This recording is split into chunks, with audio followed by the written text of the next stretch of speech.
Hey there, beautiful souls scrolling through YouTube at 6 p.m. Welcome to the most chaotic corner of the internet, where ancient mythology meets modern drama analysis. I'm your host for tonight's tea-spilling session, and we're about to dive deep into the original reality show that makes Love Island look like a peaceful meditation retreat. If you've ever wondered what would happen if the gods of Olympus had Instagram accounts, Twitter beef, and access to modern therapy, you're in for a wild ride. Forget everything your high school mythology teacher told you about these noble and wise deities. The Greek gods were basically the first influencer house, complete with problematic faves, toxic relationship dynamics, and enough drama to fuel 1,000 reality TV seasons. We're talking about divine beings who invented gaslighting, perfected the art of petty revenge, and created the blueprint for every red flag behavior you've ever encountered on dating apps. Tonight's journey takes us through 3 incredible chapters of mythological chaos that will make you question everything you thought you knew about ancient wisdom. First, we're diving into the problematic Faves of Olympus, those gods who are absolutely terrible but somehow still iconic.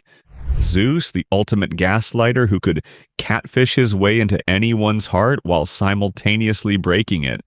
Hera, the queen bee who turned petty revenge into an art form and made sure everyone knew not to mess with her. Apollo, the golden boy whose ego was so fragile that criticism literally sent him into cancel culture mode. And Aphrodite, the original it girl who proved that beauty and chaos go hand in hand. But we're not stopping there, because every good story needs its underrated heroes. Our second chapter celebrates the side characters who had serious main character energy, the ones who should have gotten their own Netflix series. Artemis, the unbothered queen who chose independence over everything, and became the patron saint of "I don't need a man." Hephaestus, the ultimate underdog, who turned rejection into innovation and became the tech CEO of Olympus. Persephone, who went from sheltered Nepo baby to the most feared queen of the underworld. And Hermes, the cosmic gossip king, who knew everyone's business and somehow made it his full-time job. Finally, we're exploring the most iconic, mythological glow-ups. Transformation stories that would make every makeover show jealous. These aren't just physical changes. They're psychological journeys that reveal the power of reinvention, the importance of boundaries, and the complex relationship between trauma and strength. From Arachne's artistic rebellion that literally rewove her destiny, to Daphne's ultimate escape from toxic masculinity, to Medusa's transformation from victim to symbol of feminine rage and power. What makes these stories so relevant to Gen Z is how they mirror our own struggles with identity, relationships, and finding our place in a world that often feels chaotic and unfair. The gods dealt with family dysfunction, workplace politics, toxic relationships, and the pressure to maintain perfect public images. Sound familiar? They navigated jealousy, insecurity, the fear of being canceled, and the challenge of staying authentic while wielding power. These ancient stories offer us a unique lens for understanding modern problems. When we see Zeus's pattern of love bombing and gaslighting, we recognize the red flags in our own relationships. When we witness Hera's strategic revenge plots, we understand the psychology of someone who's been publicly humiliated but refuses to be broken.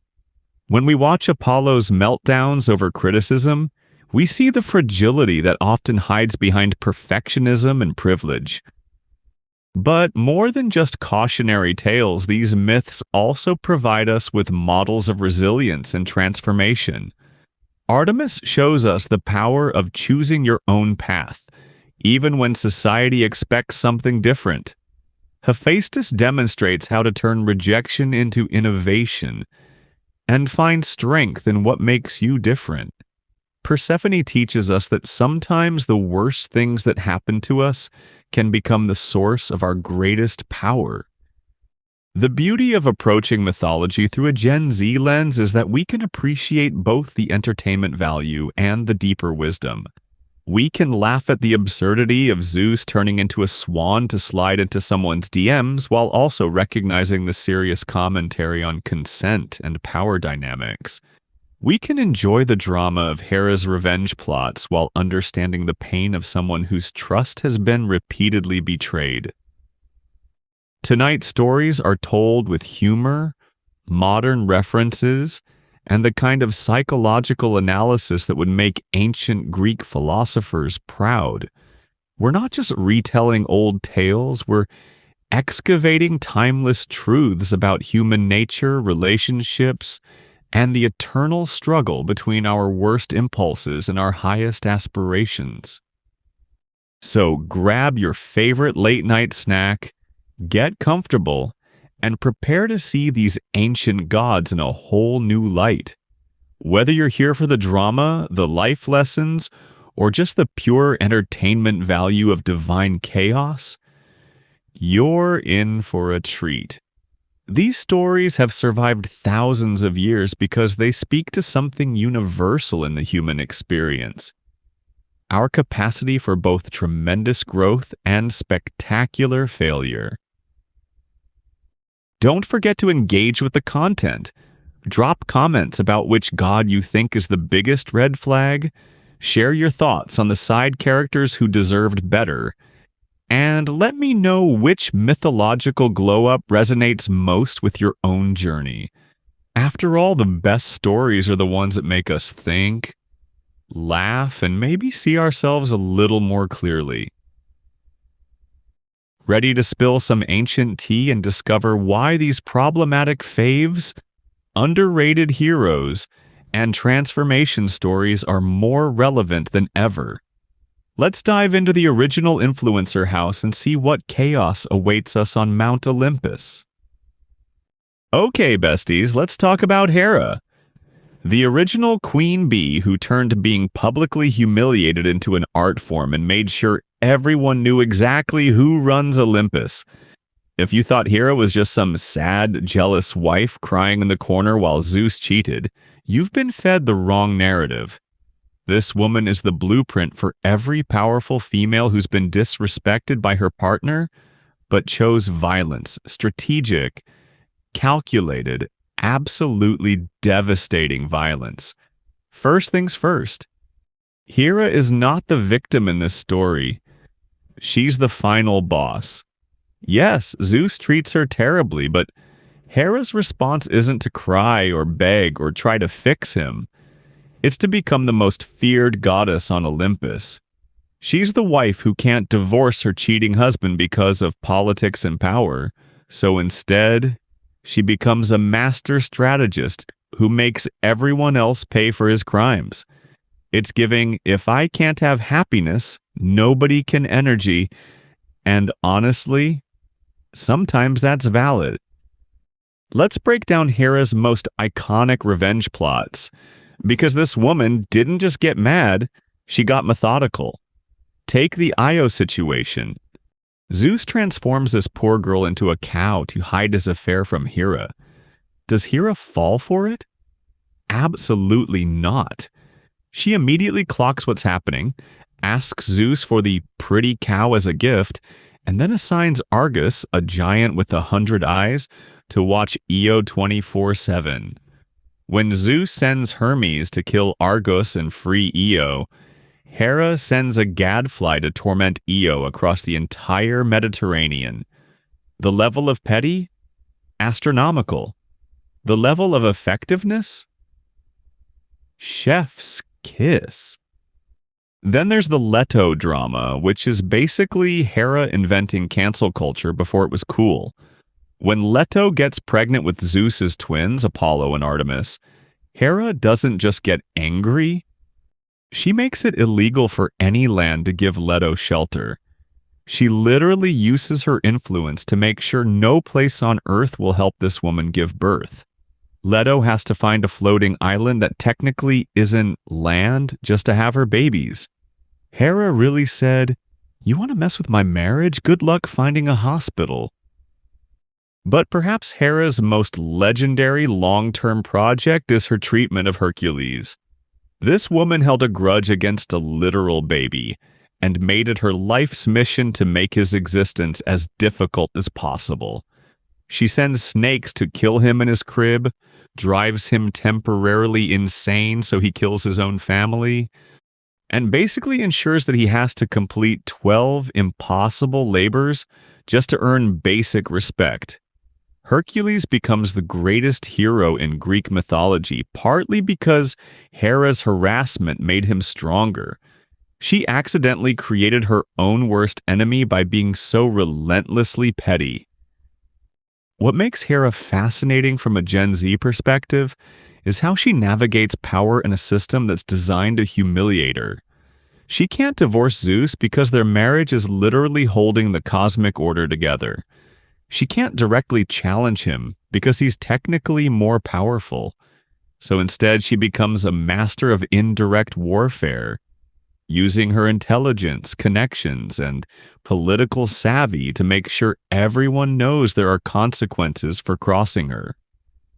Hera represents every woman who's been publicly disrespected but can't leave because of kids, money, social pressure, or professional obligations. She's the CEO's wife who knows about all his affairs but uses that knowledge to build her own power base. She's the political spouse who turns her husband's scandals into her own influence. She's the woman who realizes that if she can't have loyalty, she'll settle for fear and respect. The psychology behind Hera's revenge is actually quite sophisticated. She rarely goes after Zeus directly because she knows it won't work. He's too powerful and too shameless. Instead, she targets the women he's involved with and the children he fathers, sending a clear message. You can cheat on me, but everyone you touch will suffer for it. It's a strategy designed to make Zeus's affairs as costly and complicated as possible. From a modern perspective, Hera's behavior is obviously problematic. She's punishing innocent people for Zeus's crimes, but it's also understandable when you consider her position. She's trapped in a marriage with someone who publicly humiliates her, and the only power she has is the power to make his life difficult. Her revenge plots are her way of maintaining some agency in a situation where she has very few options. What's particularly brilliant about Hera is how she uses the patriarchal system against itself. She leverages her position as Zeus's wife to gain political influence, then uses that influence to protect her interests. She forms alliances with other gods, builds networks of loyalty, and creates a power structure that exists independently of her marriage. She's playing a long game that most people don't even realize is happening. Hera also represents the complicated reality of women who choose power over happiness. She could probably find ways to be content despite Zeus's behavior, but instead she chooses to be formidable. She'd rather be feared than pitied, respected than loved. It's a harsh choice, but in a world where women's options are limited, sometimes being the villain is better than being the victim.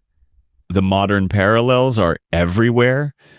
The political wife who stays married for power, the business partner who can't leave but makes sure everyone pays for crossing her, the woman who turns her pain into influence. Hera shows us what happens when someone with intelligence and resources decides that if they can't have justice, they'll create consequences. For Gen Z, Hera's story is both a warning and an inspiration. It's a warning about what happens when you stay in toxic situations too long. You risk becoming toxic yourself. But it's also an inspiration about the power of strategic thinking, political savvy, and refusing to be dismissed or ignored. Hera proves that even in the worst circumstances, you can find ways to maintain your agency and make your voice heard. The queen bee energy is real, and sometimes is necessary. Hera reminds us that there's more than one way to be powerful, and sometimes the most effective revenge is simply refusing to disappear. She's problematic, she's petty, she's absolutely ruthless. And she's also undeniably iconic. In a world full of Zeus energy, sometimes you need a little Hera energy to survive. All right, Gen Z, buckle up because we're about to discuss Apollo, the original golden boy who invented cancel culture before Twitter even existed. If you thought Apollo was just some chill sun god who played the lyre and wrote poetry, think again. This man is the blueprint for every talented, privileged person who absolutely cannot handle criticism and will literally destroy your life if you dare suggest they're not perfect. Apollo is what happens when you give unlimited power to someone who peaked in high school and never got over it. He's gorgeous, he's talented, he's literally the god of music, poetry, prophecy, and healing. Basically, every skill that would make you the most popular person at any party. But here's the thing about Apollo. His ego is so fragile that even the slightest hint of criticism sends him into a rage spiral that would make any Twitter mob look reasonable. Let's start with the Marsyas situation, which is basically the ancient Greek version of a celebrity having a public meltdown over a bad review. Marsyas is a satyr who's really good at playing the flute, and he makes the mistake of challenging Apollo to a musical contest. Now, a secure person might see this as friendly competition, or even a compliment to their skills. But Apollo sees this as a personal attack that must be met with extreme violence. The contest happens, and honestly, it's pretty close. Marsyas is genuinely talented, which should have been a moment for Apollo to appreciate artistry and maybe even learn something new. Instead, Apollo wins through technicalities. He sings while playing, which Marsyas can't do with a flute, and then decides that winning isn't enough. He literally flays Marsyas alive, as in, removes his skin while he's still conscious. All because someone dared to suggest they might be as good as him at music. This is cancel culture taken to its most extreme and horrifying conclusion. Apollo doesn't just want to win. He wants to completely destroy anyone who challenges his supremacy. It's giving very much, "How dare you think you can compete with me" energy. And it's absolutely terrifying when you realize how many powerful people have this same mentality. Then there's the Niobe incident, which shows us what happens when Apollo's family gets involved in his revenge fantasies. Niobe makes the mistake of bragging that she has more children than Apollo's mother, Leto. It's basically ancient trash talk, the kind of thing that should result in some eye-rolling and maybe a sarcastic comeback. But Apollo and his sister Artemis decide that this insult requires the death penalty for all of Niobe's children. They systematically hunt down and kill all 14 of Niobe's kids while she watches. 14 children dead because their mother said something mildly disrespectful about Apollo's family. Niobe is so devastated that she turns to stone from grief, and Apollo considers this a job well done. The level of disproportionate response is staggering, but it perfectly captures Apollo's mentality. Any slight against him or his family must be met with total destruction. But perhaps the most revealing story about Apollo's character is what happens with Cassandra. Apollo falls for this Trojan princess and offers her the gift of prophecy in exchange for her love. When Cassandra accepts the gift but then rejects his romantic advances, Apollo can't handle the rejection. Instead of being mature about it, he curses her so that no one will ever believe her prophecies. This is such a perfect example of toxic masculinity and entitlement. Apollo essentially says, "If I can't have you, I'll make sure your life is miserable." He turns Cassandra's greatest gift into her greatest curse, ensuring that she'll spend her life knowing terrible things will happen, but being powerless to stop them because no one trusts her. It's the ultimate nice guy move, punishing a woman for not returning his feelings. What makes Apollo particularly dangerous is how his privilege and talent mask his toxicity. He's genuinely gifted. His music is beautiful. His prophecies are accurate. His healing abilities are real.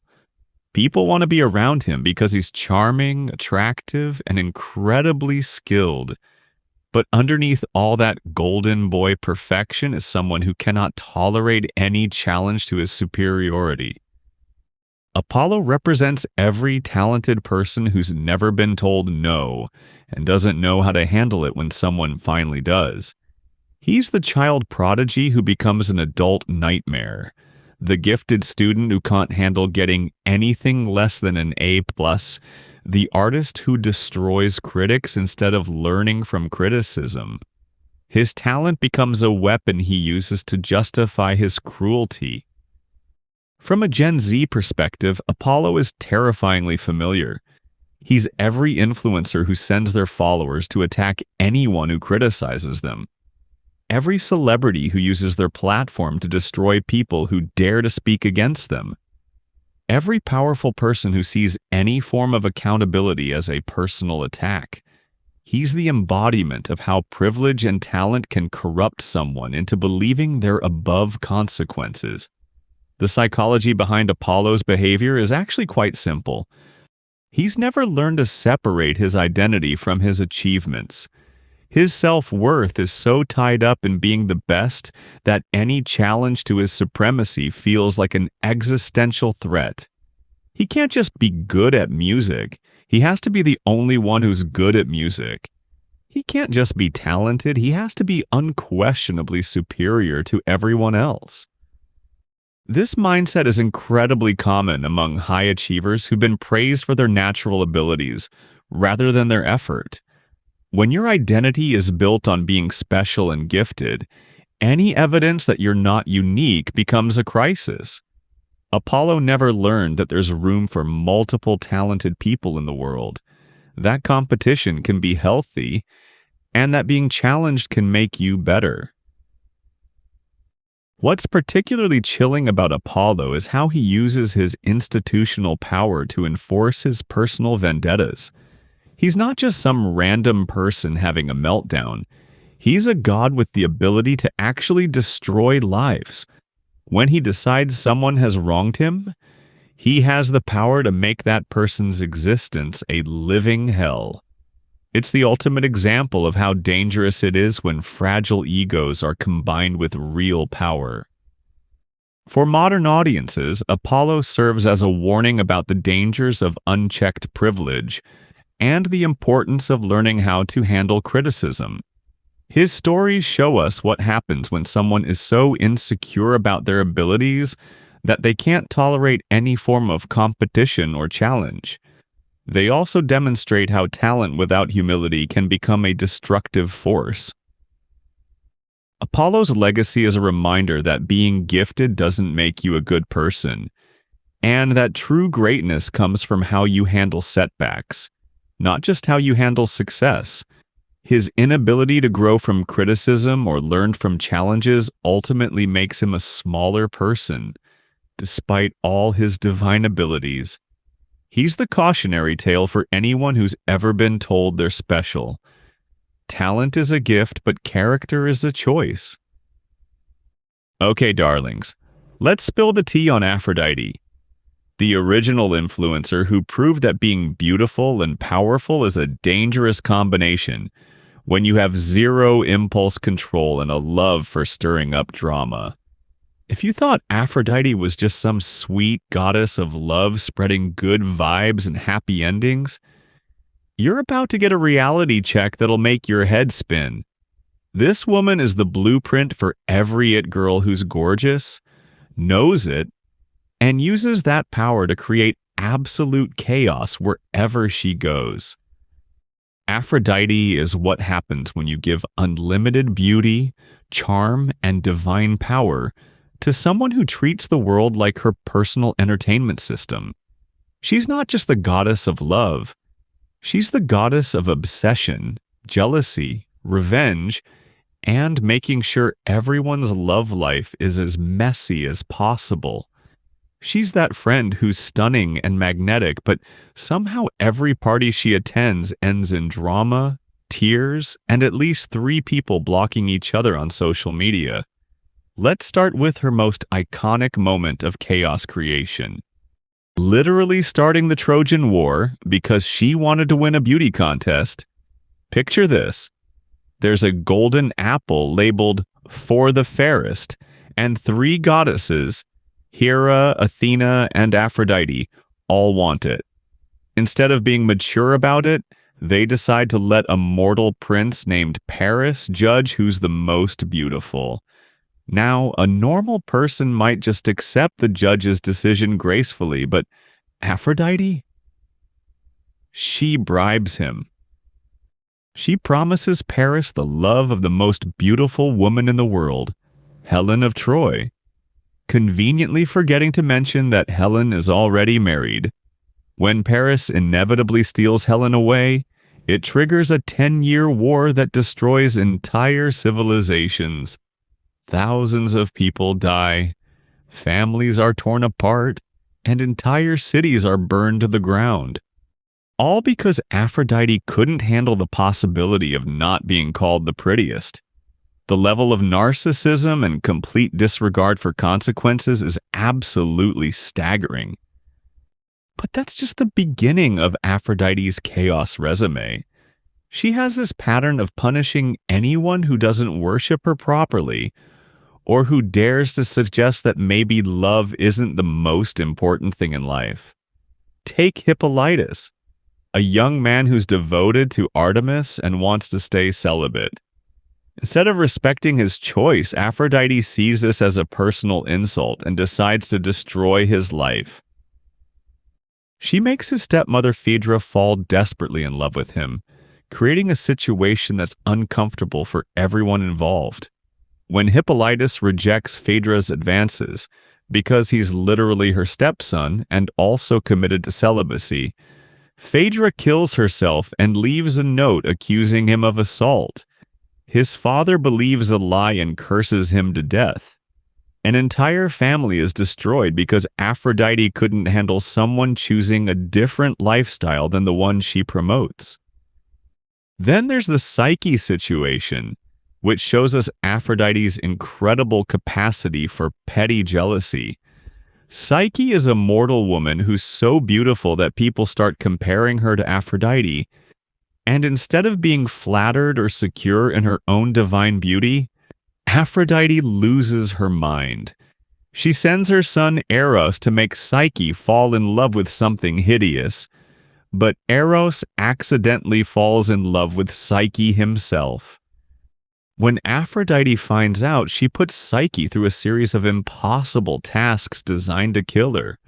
She makes this poor girl sort through massive piles of seeds, gather wool from violent sheep, and literally travel to the underworld.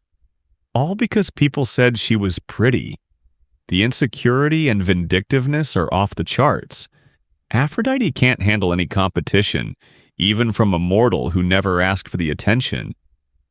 What makes Aphrodite particularly dangerous is how she weaponizes love itself. She doesn't just make people fall in love. She makes them fall in love in the most destructive ways possible. She creates obsessions, not healthy relationships. She turns love into a weapon that destroys families, starts wars, and ruins lives. She's proof that someone can be the goddess of love and still not understand what healthy love actually looks like. From a Gen Z perspective, Aphrodite is terrifyingly familiar. She's every influencer who can't handle not being the center of attention, every beautiful person who uses their looks to manipulate others, every popular girl who turns friend groups against each other for entertainment. She's the embodiment of toxic beauty culture and the way society teaches women that their worth is tied to being desired. Aphrodite also represents the dark side of social media culture. She's constantly seeking validation, comparing herself to others, and punishing anyone who doesn't give her the attention she thinks she deserves. She's the person who starts drama in group chats, who can't handle other people getting compliments, who turns every social situation into a competition. The psychology behind Aphrodite's behavior is actually quite sad when you think about it. Despite being literally the goddess of beauty and love, she's incredibly insecure. She can't enjoy her own gifts because she's constantly worried about losing them. She sees every beautiful woman as a threat. Every person who chooses something other than romantic love as a rejection of her value. This insecurity drives her to increasingly destructive behavior. She can't just be beautiful. She has to be the only beautiful one. She can't just inspire love, she has to control it completely. She turns what should be her greatest strengths, beauty and the ability to create connection, into weapons that she uses to hurt others. What's particularly tragic about Aphrodite is how her actions often backfire. The Trojan War makes her look petty and destructive, not beautiful. Her treatment of Psyche makes her seem jealous and insecure, not powerful. Her punishment of people who don't worship her makes her appear needy and vindictive, not divine. She's so focused on maintaining her image that she destroys the very thing she's trying to protect.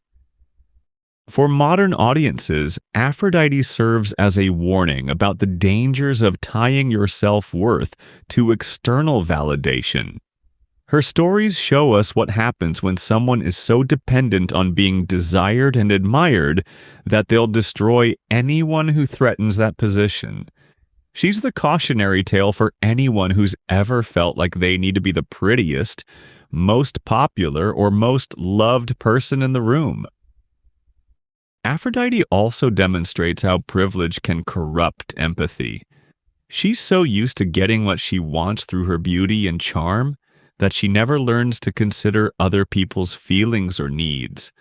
She sees everyone else as supporting characters in her story, not as real people with their own desires and agency. The most disturbing thing about Aphrodite is how she turns love, something that should be beautiful and healing, into a source of pain and destruction. She proves that someone can have power over love without actually understanding it. True love requires empathy, respect, and the ability to put someone else's needs before your own. Qualities that Aphrodite completely lacks. Her legacy reminds us that beauty and charisma are tools, not virtues. What matters is how you use those tools and whether you use them to build people up or tear them down. Aphrodite chose destruction, chaos, and self-serving manipulation over genuine connection and care. She's the ultimate example of how someone can be incredibly attractive on the outside while being absolutely toxic on the inside. All right, Gen Z, we've just taken a deep dive into the most chaotic, toxic, and absolutely unhinged members of the Olympian family. And I know what you're thinking. Why do I kind of stan them, though? Don't worry, you're not broken for finding Zeus's confidence attractive, Hera's revenge plot satisfying, Apollo's talent impressive, or Aphrodite's chaos entertaining. There's actually some fascinating psychology behind why we're drawn to problematic characters, and understanding it can help us navigate our own relationships with power, attraction, and red flags. First, let's acknowledge the elephant in the room. These gods are absolutely terrible people, or terrible deities, but they're also undeniably compelling. Zeus has the kind of confidence that can fill a room, even when he's using it for evil. Hera's strategic mind and refusal to be broken is genuinely impressive, even when she's directing it toward innocent people. Apollo's talent is real and beautiful, even when his ego makes him a monster. Aphrodite's magnetism is powerful and intoxicating, even when she uses it to destroy lives. This is the seductive danger of problematic faves. They possess real qualities that we admire, but they've twisted those qualities into something destructive. They show us what confidence looks like without empathy, what intelligence looks like without wisdom, what talent looks like without humility, what beauty looks like without kindness. They're cautionary tales wrapped in attractive packaging. The reason these characters remain fascinating after thousands of years is because they represent the shadow side of traits we actually want to cultivate. We want Zeus's confidence, but not his entitlement. We want Hera's strength, but not her vindictiveness. We want Apollo's excellence, but not his fragility. We want Aphrodite's magnetism, but not her cruelty. They show us both the power and the danger of these qualities. From a Gen Z perspective, these gods are particularly relevant because they embody the toxic aspects of influencer culture, social media dynamics, and modern power structures. Zeus is every powerful man who uses his position to exploit others while claiming it's just his nature. Hera is every woman who's been so hurt by the system that she becomes part of the problem. Apollo is every talented person who can't handle criticism and uses their platform to destroy anyone who challenges them. Aphrodite is every beautiful person who weaponizes their attractiveness and treats other people like entertainment. But here's what makes studying these problematic faves so valuable. They teach us to recognize these patterns in real life. When you understand Zeus's love-bombing tactics, you can spot them in dating apps. When you see Hera's strategic revenge, you can recognize toxic workplace dynamics. When you witness Apollo's meltdowns over criticism, you can identify fragile masculinity in action. When you observe Aphrodite's chaos creation, you can avoid getting caught up in someone else's drama. The key insight from these stories is that charisma without character is dangerous. Power without accountability is destructive, and talent without empathy is ultimately hollow. These gods have everything that society tells us to want: beauty, power, talent, confidence, but they're miserable because they lack the emotional intelligence and moral foundation to use these gifts constructively. What's particularly interesting is how each of these gods represents a different way that privilege can corrupt someone. Zeus shows us what happens when someone never faces consequences for their actions. Hera demonstrates how being trapped in a toxic system can make you toxic too. Apollo reveals what happens when someone's identity becomes completely tied to their achievements. Aphrodite illustrates how external validation can become an addiction that destroys empathy. These patterns show up everywhere in modern life, from celebrity culture to politics to our own personal relationships.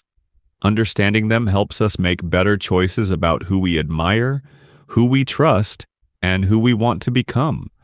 It also helps us recognize when we might be falling into these patterns ourselves. The beauty of approaching these myths with a critical but empathetic eye is that we can appreciate their complexity without excusing their behavior.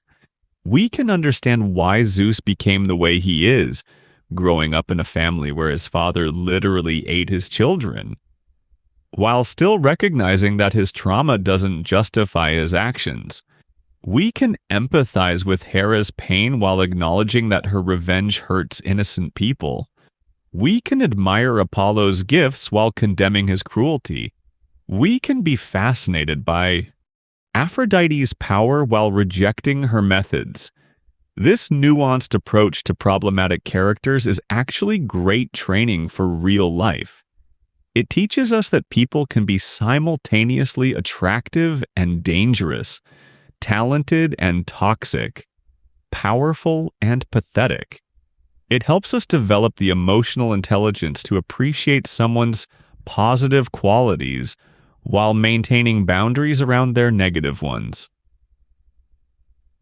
The ultimate lesson from our problematic faves is that true greatness requires more than just talent, beauty, or power. It requires wisdom, empathy, accountability, and the ability to use your gifts in service of something greater than yourself. The gods we've studied today had all the external markers of success, but lack the internal qualities that would have made them truly admirable. As we transition from these cautionary tales to our next chapter about underrated heroes, remember that the goal isn't to become perfect. It's to become conscious. We all have the potential for both Zeus's confidence and his entitlement, Hera's strength and her vindictiveness, Apollo's excellence and his fragility, Aphrodite's magnetism and her cruelty. The difference between being a problematic fave and being genuinely admirable is self-awareness, accountability, and the commitment to growth. So keep loving your problematic faves, but love them critically. Appreciate their complexity, learn from their mistakes, and use their stories as mirrors to examine your own patterns and choices. Because the real power in these ancient tales isn't in the gods themselves. It's in what they teach us about being human. Now, are you ready to meet some characters who actually deserve your stan energy? Let's dive into the side characters who had main character energy, and discover why the most powerful people are often the ones who don't demand the spotlight. Okay, besties, it's time to cleanse our palates from all that toxic energy and talk about someone who actually deserves your stan energy. Artemis, the ultimate unbothered queen who said, "Men are trash," before it was trendy and built an entire lifestyle around it. If you've ever wanted to see what peak "I don't need anyone" energy looks like, Artemis is your girl. She's the goddess who looked at the chaos her family was creating with all their messy relationships and said, "Absolutely not, I choose peace." While her twin brother Apollo was out here having meltdowns over criticism, and her father Zeus was gaslighting his way through ancient Greece, Artemis was living her best life in the forest with her squad of huntresses, completely unbothered by the drama. She's the friend who stays single by choice, travels the world, has an amazing career, and somehow still has energy to help everyone else figure out their lives. She's what happens when someone chooses independence, not because they're afraid of commitment, but because they genuinely love their own company. Let's talk about Artemis's origin story because it perfectly sets up her entire vibe. When she was just 3 years old, Zeus asked her what she wanted for her birthday. And instead of asking for toys or candy like a normal kid, she asked for eternal virginity. A bow and arrows, a pack of hunting hounds, and a group of nymphs to be her companions. Basically, she looked at her father and said, "I want to be completely self-sufficient and never depend on a man for anything. Thanks." The level of self-awareness and boundary setting at age 3 is absolutely iconic. What makes Artemis so refreshing is that her choice to remain unmarried isn't portrayed as sad or incomplete. It's portrayed as powerful and intentional. She doesn't hate men because she's been hurt by them. She simply recognizes that romantic relationships would compromise the life she wants to live. She's devoted to protecting nature, helping women in childbirth, and maintaining her independence. And she knows that marriage in her era would mean giving up all of that. Artemis also runs what's basically the ancient world's most exclusive girl gang. Her huntresses are young women who choose to join her in a life of adventure, sisterhood, and complete independence from romantic relationships. It's like if someone created a sorority where instead of partying and dating, you spent your time traveling, learning archery, and protecting each other. The waiting list would be miles long. But here's where Artemis shows that being unbothered doesn't mean being passive. She will absolutely destroy anyone who threatens her or her girls. Take the Actaeon situation. This hunter accidentally sees Artemis bathing, and instead of immediately looking away and apologizing, he stands there staring. Artemis's response? She turns him into a stag and lets his own hunting dogs tear him apart. It's giving very much respect women or face the consequences energy. Then there's the Orion incident, which shows us that Artemis doesn't make exceptions for anyone, even people she might have feelings for. Orion is this famous hunter who becomes friends with Artemis, and some versions suggest they might have had romantic feelings for each other. But when Orion either tries to assault one of her huntresses or boasts that he can kill any animal on Earth, depending on which version you read, Artemis kills him without hesitation. She chooses her principles and her girls over any potential romantic connection. What's particularly powerful about Artemis is how she protects other women, especially those who are vulnerable. She's the goddess of childbirth and young animals, which means she's literally devoted to protecting new life and helping it thrive. When women pray to her during labor, she's there. When young animals need protection from predators, she provides it. She's the ultimate maternal figure who chose to mother the world instead of having her own children. The Niobe story shows us Artemis in full protective mode. When Niobe brags that she has more children than Artemis's mother Leto, Artemis teams up with Apollo to defend their mother's honor. Now, the mass murder of children is obviously horrific and not something to celebrate. But what's interesting is how Artemis's motivation is completely different from Apollo's.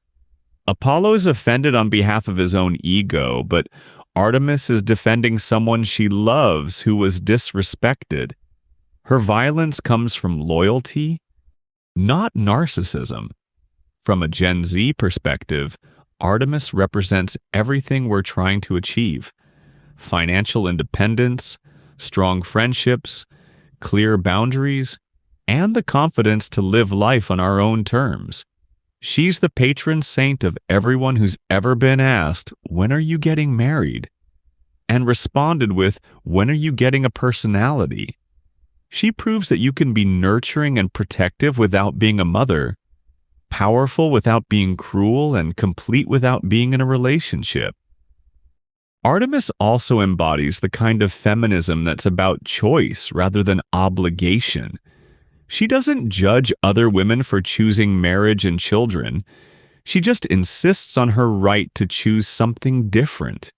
Her huntresses can leave if they want to pursue romance, though she's not happy about it. And she helps other women through childbirth, even though she's chosen not to have children herself. She's pro-choice in the most literal sense. What makes Artemis particularly relevant to modern audiences is how she navigates being part of a toxic family system without becoming toxic herself. She watches Zeus's constant affairs, Hera's revenge plots, and Apollo's meltdowns, and instead of getting sucked into the drama, She creates her own space away from all of it. She's the family member who sets boundaries, limits contact when necessary, and builds a chosen family that actually supports her values.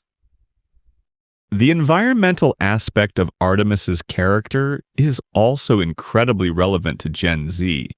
She's the goddess of the hunt, but she's also the protector of wild animals and natural spaces.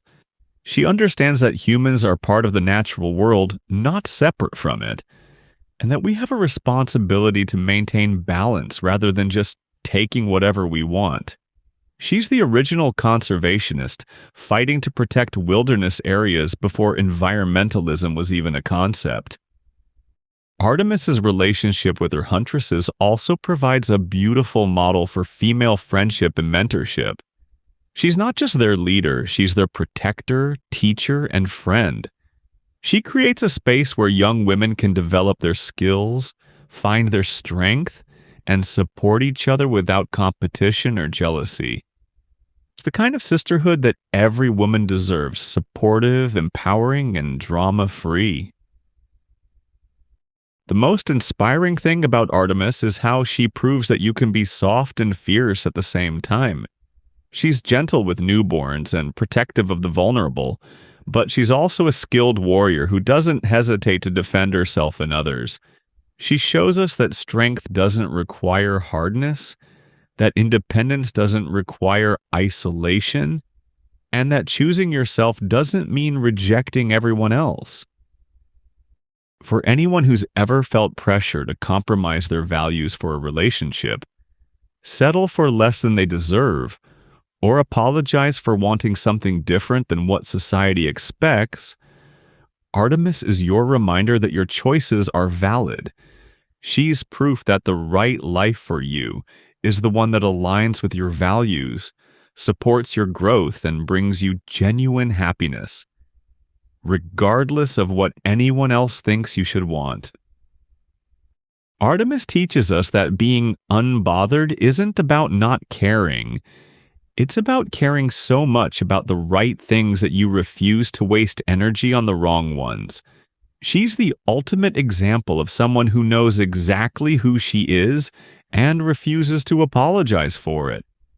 In a world full of people trying to change themselves to fit in, Artemis reminds us that the goal is to find where you belong as you are. All right, fam.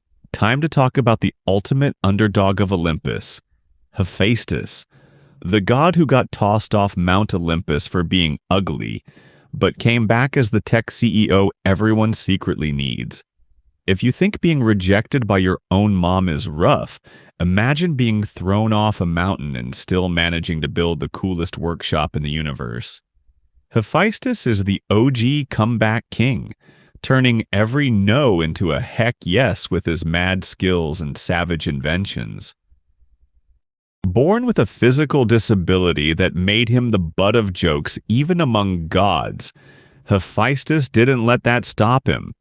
Instead, he channeled all that energy into becoming the most talented blacksmith and inventor Olympus has ever seen. From crafting Zeus's thunderbolts to making armor for heroes like Achilles, Hephaestus's creations are the stuff of legend, and the reason why the gods actually get stuff done. But Hephaestus's story isn't just about cool gadgets and epic weapons. It's about resilience, self-worth, and flipping the script on rejection. When his own mother Hera threw him off Olympus because she was embarrassed by his appearance, he didn't curl up and cry. He built himself a kingdom in the forge, a place where his talents made him king. That's some serious CEO energy. Turning pain into power and proving that your worth isn't about looks, but about what you create. One of the most iconic moments in Hephaestus' saga is when he traps Hera herself in a golden throne as revenge for being cast out. Talk about a power move. Hera, the queen of the gods, gets stuck and can't get up until Hephaestus agrees to free her. It's like the ultimate mic drop. The underdog literally holds the queen hostage with his tech skills. This story is a reminder that sometimes the quietest people have the loudest power, and that brains and creativity can outmatch brute force and status. The Golden Throne incident is particularly brilliant because it shows Hephaestus' strategic thinking. He doesn't just lash out in anger. He creates something beautiful that doubles as the perfect trap. Hera sits down thinking she's getting a gorgeous gift and suddenly finds herself literally stuck in place. The other gods have to come begging to Hephaestus to release her, giving him all the leverage he needs to negotiate his way back into the family. It's giving very much, "I'll show you what happens when you underestimate the quiet kid" energy. What makes Hephaestus even more compelling is how he handles his marriage to Aphrodite. Everyone knows she's cheating on him with Ares, and instead of having a public meltdown like Apollo would, Hephaestus gets creative. He forges an invisible net and catches them in the act, then invites all the gods to come see the cheaters trapped together. It's the ancient equivalent of exposing someone on social media, but with way more style and technical skill. Hephaestus represents every person who's been told they're not enough because they don't fit conventional standards of attractiveness or normalcy. He's the disabled kid who gets bullied but grows up to become the most successful person in the class. He's the neurodivergent genius who thinks differently and creates solutions no one else could imagine. He's the outsider who builds their own world where their unique gifts are valued and celebrated. From a Gen Z perspective, Hephaestus is incredibly relevant because he embodies the maker culture and DIY spirit that defines so much of our generation. He's the YouTuber who builds incredible things in their garage, the indie game developer who creates something amazing from nothing, the artist who turns their trauma into beautiful creations. He proves that you don't need to be conventionally attractive or socially popular to change the world. You just need skills, creativity, and the determination to keep building. The disability representation in Hephaestus' story is also incredibly important. In a pantheon full of physically perfect gods, Hephaestus stands out as someone whose worth isn't tied to his appearance. His disability isn't portrayed as something to overcome or hide. It's just part of who he is. His value comes from his mind, his creativity, and his ability to solve problems that no one else can solve. Hephaestus' workshop is like the ultimate safe space, a place where he can create freely without judgment, where his assistants, the golden automatons he built, never mock him or make him feel less than. It's a reminder that we all need spaces where we can be ourselves completely, where our differences are assets rather than liabilities. Whether that's a coding boot camp, an art studio, a gaming community, or just a group of friends who get you, finding your workshop is essential. The relationship between Hephaestus and the heroes he helps is also beautiful. When Achilles needs armor, when Perseus needs weapons, when any hero faces an impossible challenge, they come to Hephaestus. He doesn't help them because he wants glory or recognition. He helps them because he understands what it's like to face impossible odds. He's the ultimate support character who enables other people's success while building his own legacy. What's particularly inspiring about Hephaestus is how he transforms rejection into purpose. Being thrown off Olympus could have broken him, but instead it freed him to become who he was meant to be. Sometimes the worst thing that happens to us is actually the push we need to discover our true potential. Hephaestus shows us that our scars, our struggles, and our differences can become the source of our greatest strength. The tech CEO comparison isn't just about his inventions. It's about his mindset. Hephaestus sees problems and creates solutions. He builds systems that work better than what existed before. He's constantly innovating, constantly improving, constantly pushing the boundaries of what's possible. He's the kind of leader who succeeds not through charisma or politics, but through pure competence and vision. For anyone who's ever felt like an outsider, like they don't fit in, like their differences make them less valuable, Hephaestus is your reminder that the world needs what you have to offer. Your unique perspective, your different way of thinking, your unconventional approach. These aren't bugs, they're features. The things that make you different are often the things that make you irreplaceable. Hephaestus teaches us that success isn't about being the loudest person in the room or the most conventionally attractive. It's about being the most useful, the most creative, the most willing to solve problems that others can't or won't tackle. He's proof that quiet confidence and consistent excellence will always triumph over flashy mediocrity. So the next time someone makes you feel like you're not enough, remember Hephaestus, the god who turned his mother's rejection into his greatest motivation, who built a kingdom from a forge, and who became indispensable to the very people who once dismissed him.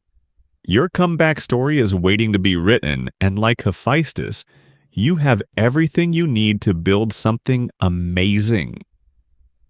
Okay, Gen Z, let's talk about the ultimate glow-up story.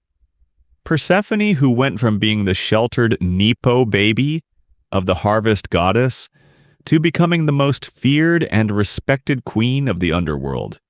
If you think your college transformation was dramatic, wait until you hear about the girl who literally descended into hell and came back as a boss.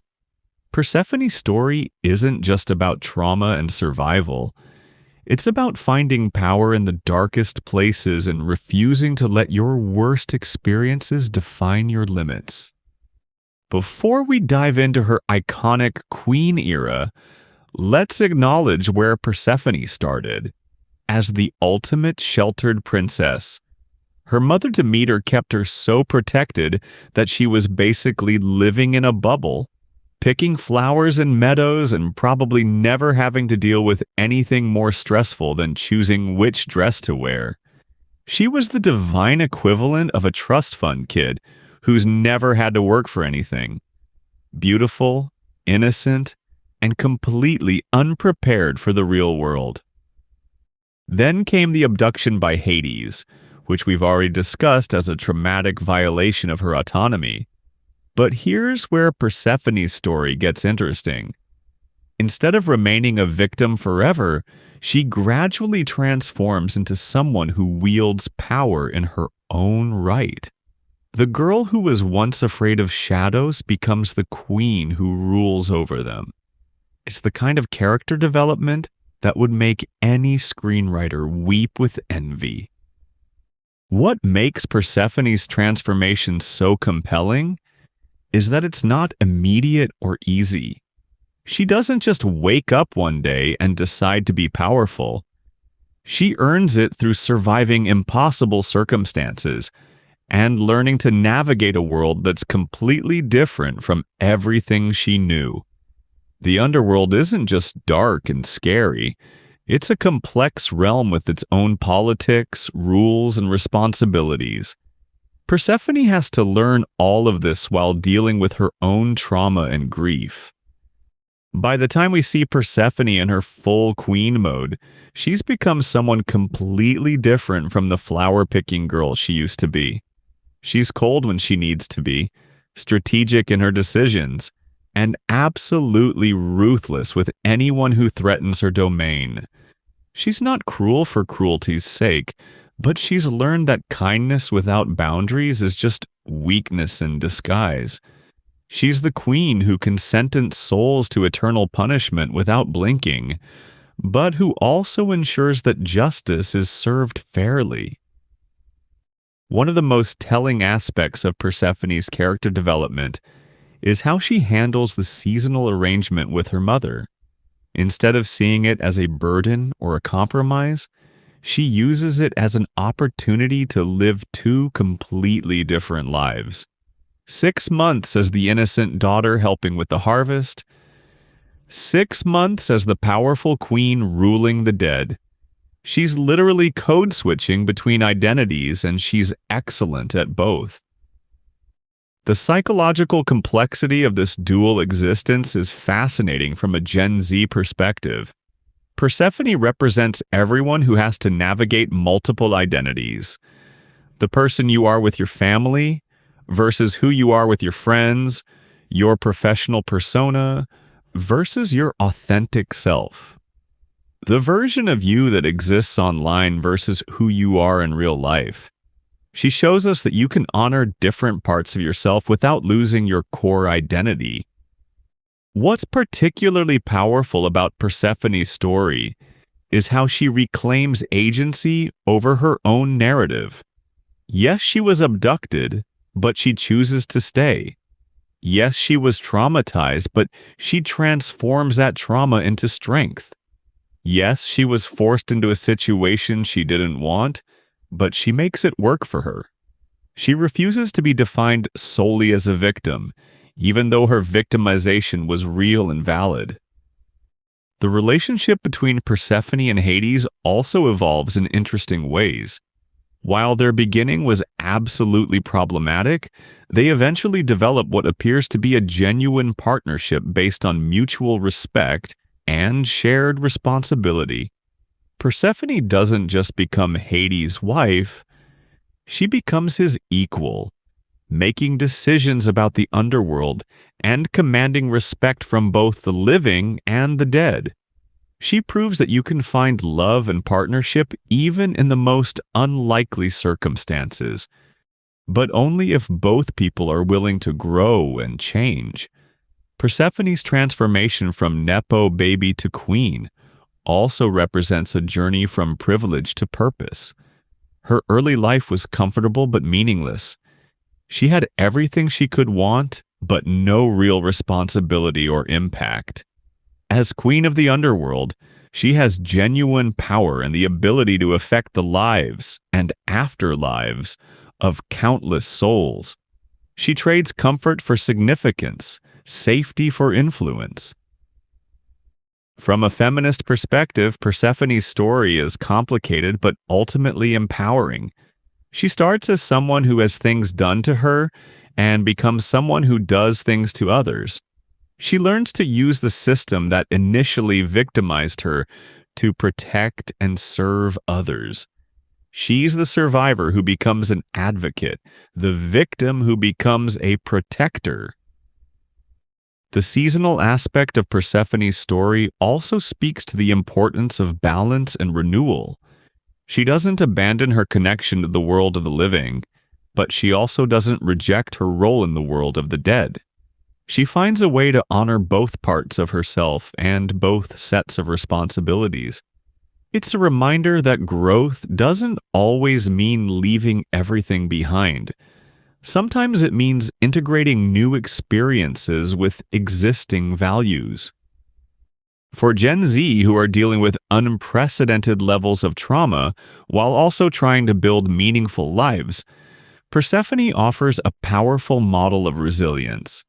She shows us that you can acknowledge your pain without being consumed by it, that you can use your worst experiences as fuel for your greatest achievements. She proves that healing isn't about returning to who you were before.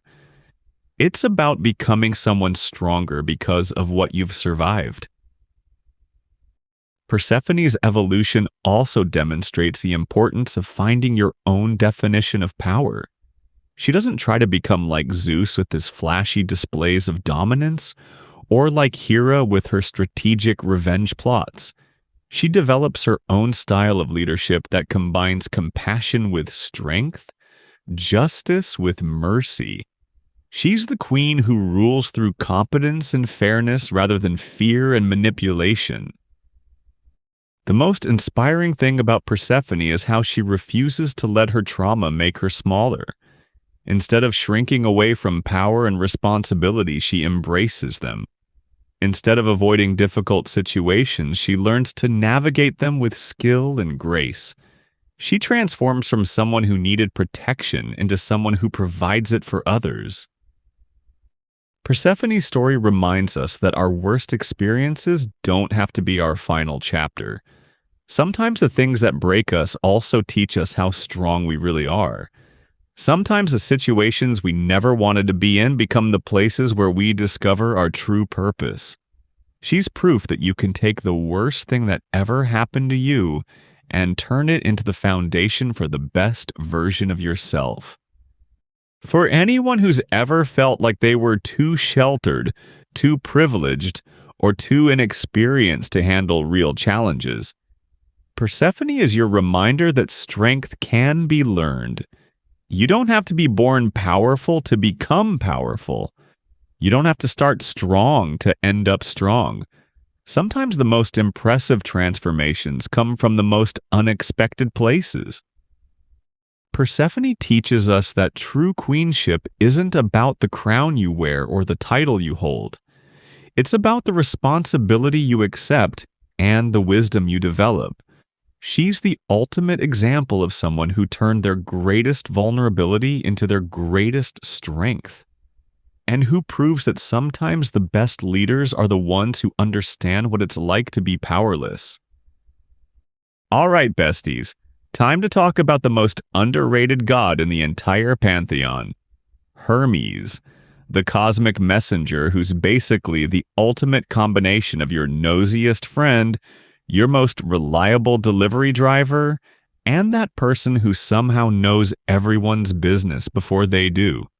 If Mount Olympus had a group chat, Hermes would be the admin who's online 24/7, forwarding memes, starting drama, and somehow always knowing exactly what's going down before anyone else. He's the god who turned being nosy into a legitimate career and made knowing everyone's tea his entire personality. What makes Hermes absolutely iconic is that he's not trying to be the main character. He just naturally ends up at the center of every single story because he's literally everywhere at once. He's the divine equivalent of that friend who somehow knows someone in every social circle, who gets invited to every party, and who always has the inside scoop on whatever drama is happening. While Zeus is busy having affairs and Apollo is having meltdowns, Hermes is just vibing, collecting information, and occasionally stirring the pot for entertainment. Let's talk about Hermes' job description, because it's basically a masterclass in how to be indispensable. He's the messenger of the gods, which means he gets to travel between all the realms, Olympus, Earth, and the underworld. And he's literally the only one who has unrestricted access everywhere. He's like having a universal backstage pass to every concert, VIP access to every event, and diplomatic immunity in every country. The level of freedom and access this gives him is absolutely unmatched. But Hermes doesn't just deliver messages. He's the god of communication, travel, trade, thieves, and basically anything that involves moving from one place to another. He's the patron saint of delivery drivers, travel bloggers, international students, and anyone who's ever had to navigate customs with questionable items in their luggage. He's also the psychopomp, which means he guides souls to the afterlife, making him basically the ultimate Uber driver for dead people. What's particularly brilliant about Hermes is how he uses his position to become the ultimate information broker. Because he's constantly traveling between realms and talking to everyone, he knows absolutely everything that's happening everywhere. He's the god who knows about Zeus's affairs before Hera does, who hears about Apollo's latest meltdown before it goes public, who's aware of every secret alliance and hidden grudge in the pantheon. He's basically running the ancient world's most effective intelligence network. The beauty of Hermes' approach is that he never uses this information maliciously. He's not trying to destroy anyone or gain power for himself. He's just genuinely fascinated by the complexity of relationships and the absurdity of divine politics. He's the friend who loves drama but doesn't create it, who enjoys watching the chaos but doesn't contribute to it.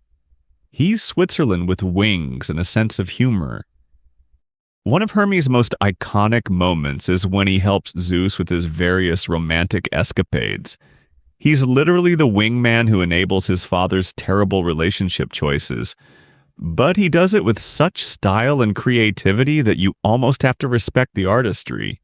When Zeus needs to sneak around Hera, Hermes is there with alibis and distractions. When Zeus needs to send secret messages to his lovers, Hermes delivers them with the discretion of a professional spy. He's the accomplice who makes everything possible while somehow staying out of trouble himself. But Hermes isn't just Zeus's personal assistant. He's everyone's go-to person when they need something done. When Perseus needs to defeat Medusa, Hermes provides the winged sandals and guidance. When Orpheus wants to rescue Eurydice from the underworld, Hermes helps him navigate the journey. When any hero faces an impossible task, Hermes somehow shows up with exactly the right tool or piece of advice. He's the friend who always knows a guy who knows a guy. From a Gen Z perspective, Hermes represents the ultimate networker and social connector. He's the person who thrives in the gig economy, who's comfortable with remote work, who can adapt to any social situation. He's the digital nomad who somehow has friends in every city. The freelancer who always has multiple projects going. The social media manager who understands every platform. He embodies the kind of flexibility and adaptability that defines modern work culture. What's particularly relevant about Hermes is how he navigates being helpful without being taken advantage of. He's always willing to assist others, but he maintains his independence and doesn't get emotionally invested in the outcomes. He'll help you plan the perfect heist or deliver your love letter, but he's not going to stress about whether your relationship works out. He's supportive without being codependent, involved without being controlling. Hermes also represents the power of being genuinely curious about people. His interest in everyone's business isn't malicious. It comes from a place of fascination with human nature and divine psychology. He's the friend who remembers details about your life that you forgot you mentioned, who asks follow-up questions about things you're dealing with, who genuinely cares about your story even if he can't fix your problems. The trickster aspect of Hermes' personality is also incredibly appealing. He's not cruel or destructive like some of the other gods. His tricks are more like pranks that reveal truth or teach lessons. He's the god who will steal Apollo's cattle just to prove it can be done, who will convince someone to make a bad decision just to see what happens. He's chaos neutral in the best possible way, stirring things up for the sake of entertainment and enlightenment. What makes Hermes particularly endearing is his sense of humor about the absurdity of divine politics. He's constantly surrounded by gods who take themselves incredibly seriously, who have massive egos and dramatic emotional meltdowns. But Hermes maintains this bemused, slightly detached perspective that allows him to find the comedy in every situation. He's the friend who can make you laugh about your own drama while still being supportive. The relationship between Hermes and the other gods is also fascinating because he's simultaneously essential and peripheral. Everyone needs him, but nobody really considers him a threat. He's powerful enough to be respected, but not ambitious enough to be feared. He's the ultimate supporting character who makes everyone else's stories possible while writing his own adventures on the side. For modern audiences, Hermes offers a model for how to be successful without being ruthless, how to be helpful without being a pushover, and how to stay connected without getting overwhelmed. He shows us that there's power in being the person who brings people together, who facilitates communication, who helps others achieve their goals. He proves that you don't have to be the loudest person in the room to be the most valuable. Hermes also demonstrates the importance of maintaining your sense of humor and perspective, especially when you're surrounded by people who are constantly in crisis mode. He's the friend who can help you see the bigger picture, who reminds you that most drama is temporary, who helps you laugh at yourself without being mean about it. The most inspiring thing about Hermes is how he's created a life that's both meaningful and fun.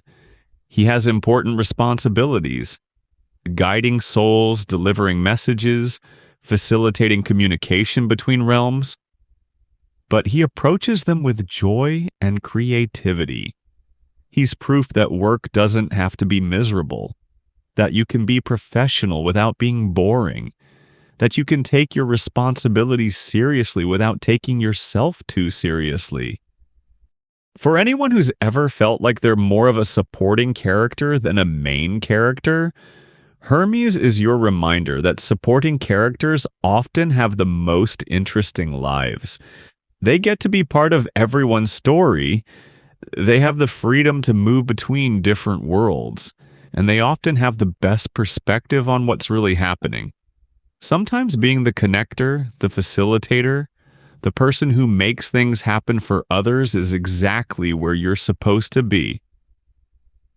Hermes teaches us that there's incredible value in being curious, adaptable, and genuinely interested in other people's lives. He shows us that you can be helpful without being a people pleaser, involved without being invasive, and knowledgeable without being gossipy. He's the ultimate example of how to navigate complex social dynamics with grace, humor, and integrity. Okay, Gen Z, we've just spent time with some of the most underrated powerhouses in mythology, and I hope you're feeling as inspired as I am right now. Artemis, Hephaestus, Persephone, and Hermes prove that the most interesting people are often the ones who aren't desperately trying to be the center of attention. They're the ones who know exactly who they are, what they're good at, and how to use their unique gifts to create meaningful impact in the world.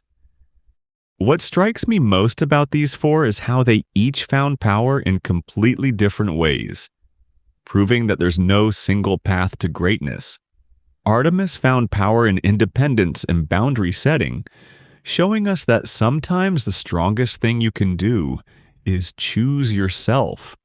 Hephaestus found power in creativity and skill, transforming rejection into innovation, and proving that your differences can become your greatest assets. Persephone found power in transformation and resilience, showing us that you can take the worst thing that happens to you and turn it into the foundation for your greatest achievements. Hermes found power in connection and adaptability, proving that being genuinely helpful and curious about others can create its own form of influence. The common thread between all these characters is that they refuse to let other people define their worth or limit their potential. Artemis could have felt pressured to get married like everyone expected, but she chose her own path.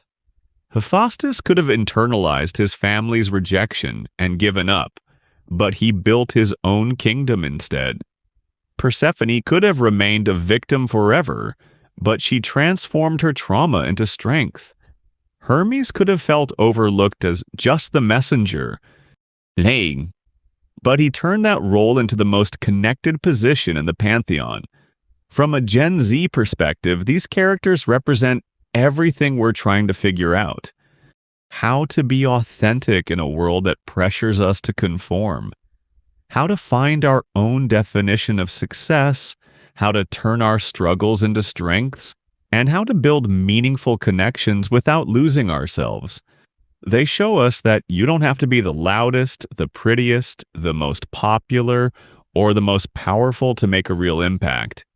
Sometimes the most revolutionary thing you can do is simply refuse to apologize for who you are.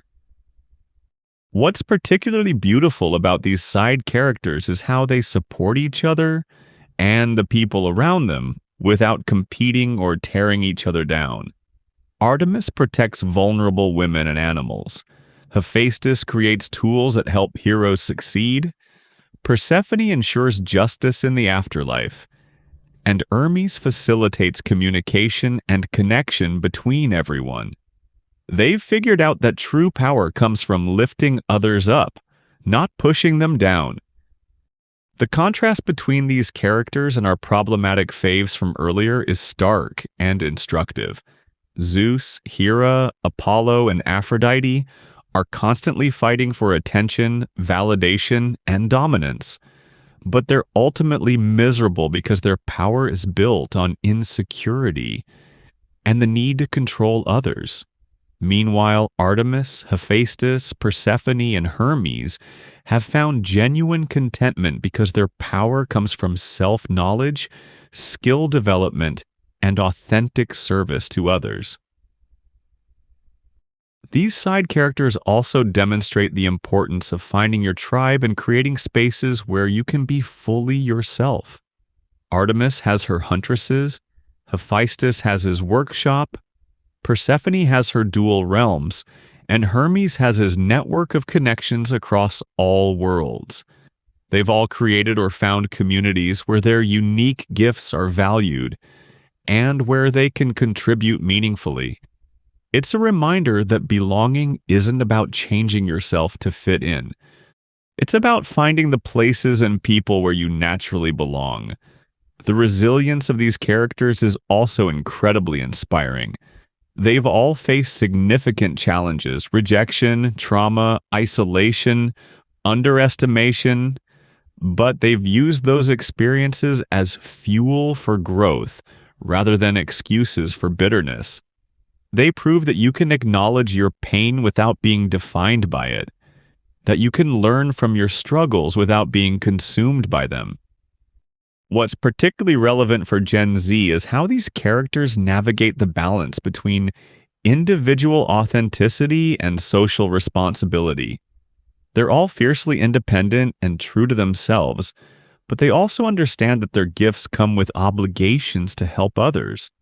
They've figured out how to be self-actualized without being selfish, how to prioritize their own well-being without ignoring the needs of their communities. The diversity of their approaches to power is also worth noting. There's no single template they're following. Each one has developed their own style based on their personality, circumstances, and values. This is such an important lesson for a generation that's often told there's only one way to be successful, one path to happiness, one definition of a life well lived. These characters prove that you can create your own blueprint. Another crucial insight from these side characters is how they handle conflict and adversity. Instead of lashing out or seeking revenge like the problematic faves, they tend to focus on building something better. When faced with rejection or trauma, they channel their energy into creation, protection, transformation, or connection. They've learned that the best response to negativity is often to build something positive. The way these characters approach relationships is also incredibly healthy compared to the main pantheon. They form connections based on mutual respect, shared values, and genuine care rather than power dynamics, manipulation, or transaction. They show us what it looks like to love and be loved without losing yourself, to support others without enabling their dysfunction, to maintain boundaries without building walls. For anyone who's ever felt like they're not the main character in their own life, these stories are a powerful reminder that side characters often have the most interesting journeys. They get to explore, experiment, and evolve without the pressure of carrying an entire narrative. They have the freedom to be complex, contradictory, and human in ways that main characters often don't. The most important lesson from these side characters is that your value isn't determined by how much attention you get or how much drama you create. It's determined by how authentically you live, how skillfully you develop your gifts, how courageously you face your challenges, and how generously you share your strengths with others. They prove that a life lived with intention, integrity, and genuine care for others is infinitely more meaningful than a life lived for applause. As we transition into our final chapter about mythological transformations, remember that you already have everything you need to be your own kind of powerful. You don't need to be Zeus's confidence or Aphrodite's beauty. You can be Artemis's independence, Hephaestus's creativity, Persephone's resilience, or Hermes's connectivity.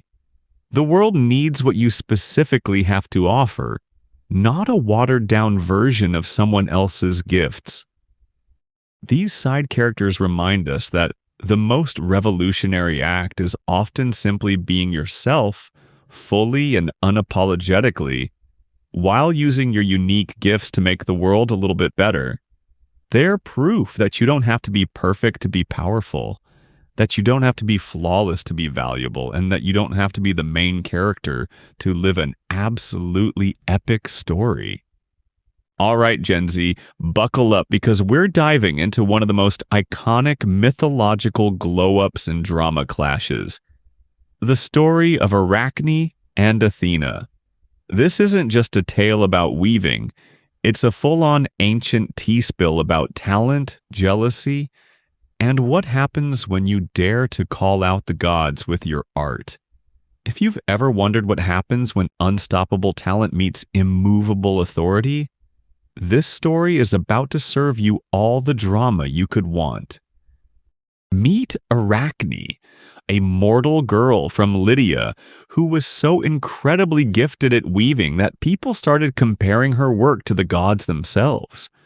We're talking about someone whose tapestries were so detailed, so lifelike, so absolutely breathtaking that even other artists would stop mid-stitch just to stare. She was the kind of prodigy who made everyone else question their life choices. The artist whose work was so good it felt like magic. But here's where things get spicy. Arachne wasn't content to just be talented. She was also fearlessly honest about what she saw around her. Now, most people with that level of skill would probably play it safe. Maybe weave some nice landscapes or portraits of important people. But Arachne? She decided to use her platform to create what was basically the ancient world's most savage exposé. Her tapestries didn't just showcase technical skill, they told stories, and not the kind of stories that made the gods look good. She wove scenes of Zeus's countless affairs, Poseidon's violent rages, and all the messy, hypocritical behavior that Olympus tried to keep under wraps. Imagine if someone today created a viral YouTube series exposing every scandal, every lie, every abuse of power by the world's most influential people. That's essentially what Arachne was doing, except her medium was thread, and her audience was everyone who saw her work. She was the ultimate whistleblower artist, using her incredible talent to shine a light on uncomfortable truths. Naturally, this didn't go unnoticed by Athena, the goddess of wisdom and crafts, who was basically Arachne's divine counterpart. At first, Athena tried the subtle approach. She disguised herself as an old woman and visited Arachne, gently suggesting that maybe she should tone down the god roasting and show a little more respect. But Arachne, being young, talented, and absolutely fearless, basically told the disguised goddess to mind her own business. She was committed to her artistic vision and wasn't about to let anyone censor her work. When Athena revealed her true identity, instead of backing down, Arachne doubled down. She challenged the goddess to a weaving contest, essentially saying, "If you think you can do better, prove it." The audacity was absolutely breathtaking. Here's a mortal teenager basically telling one of the most powerful goddesses in the pantheon to put up or shut up. It's the kind of bold move that makes you simultaneously impressed and terrified for someone's safety. The contest itself was legendary. Athena created a tapestry that glorified the gods, showing them in all their divine majesty and power. Her work was technically perfect, politically correct, and absolutely beautiful in a traditional sense. She wove scenes of the gods' victories, their wisdom, their benevolence. Basically, a divine PR campaign in thread form. It was the kind of art that reinforces existing power structures and makes authority figures look good. Arachne, meanwhile, created something completely different. Her tapestry was equally perfect technically, but thematically it was a devastating critique of divine behavior. She wove scenes of Zeus transforming into animals to deceive women, of Poseidon's violent assaults, of the gods' petty jealousies and cruel punishments. Every thread told a story of abuse, deception, or hypocrisy. It was art as activism, beauty as resistance, skill as truth-telling.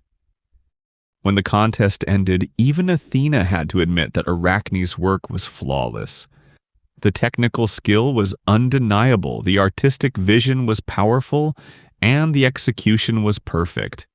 But instead of graciously acknowledging Arachne's talent, Athena was consumed by rage. Not just because she'd been matched in skill, but because Arachne had used that skill to expose uncomfortable truths about the divine family. In a fit of jealousy and wounded pride, Athena destroyed Arachne's tapestry and transformed the young woman into a spider, condemning her to weave for eternity. It was a punishment that was both cruel and oddly fitting.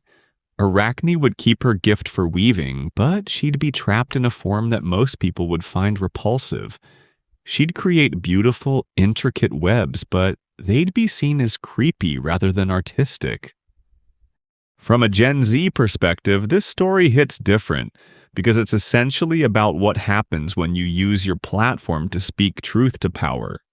Arachne represents every artist, influencer, or content creator who's ever used their skills to call out injustice, expose hypocrisy, or challenge authority.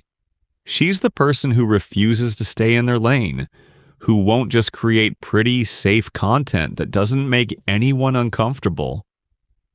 The story also explores the complex relationship between talent and authority.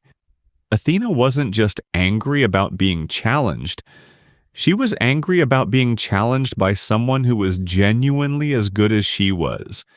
It's the kind of insecurity that drives people to tear down others instead of building themselves up. Athena couldn't handle the idea that a mortal could match her divine skills, especially when that mortal was using those skills to criticize the system Athena was part of. What makes this story particularly relevant today is how it reflects the dangers of speaking truth to power in the digital age. Just like Arachne, modern creators who expose uncomfortable truths often face backlash, censorship, or attempts to silence them. The methods might be different: deplatforming instead of transformation, cancel campaigns instead of curses, but the underlying dynamic is the same. The transformation into a spider is also symbolically rich. Spiders are often seen as creepy or dangerous, but they're also incredible artists who create intricate, beautiful webs. Arachne's punishment ensures that her art will continue forever, but it will be misunderstood and underappreciated. It's a metaphor for how truth-tellers are often marginalized, how their work is dismissed or feared, even when it's objectively beautiful and valuable.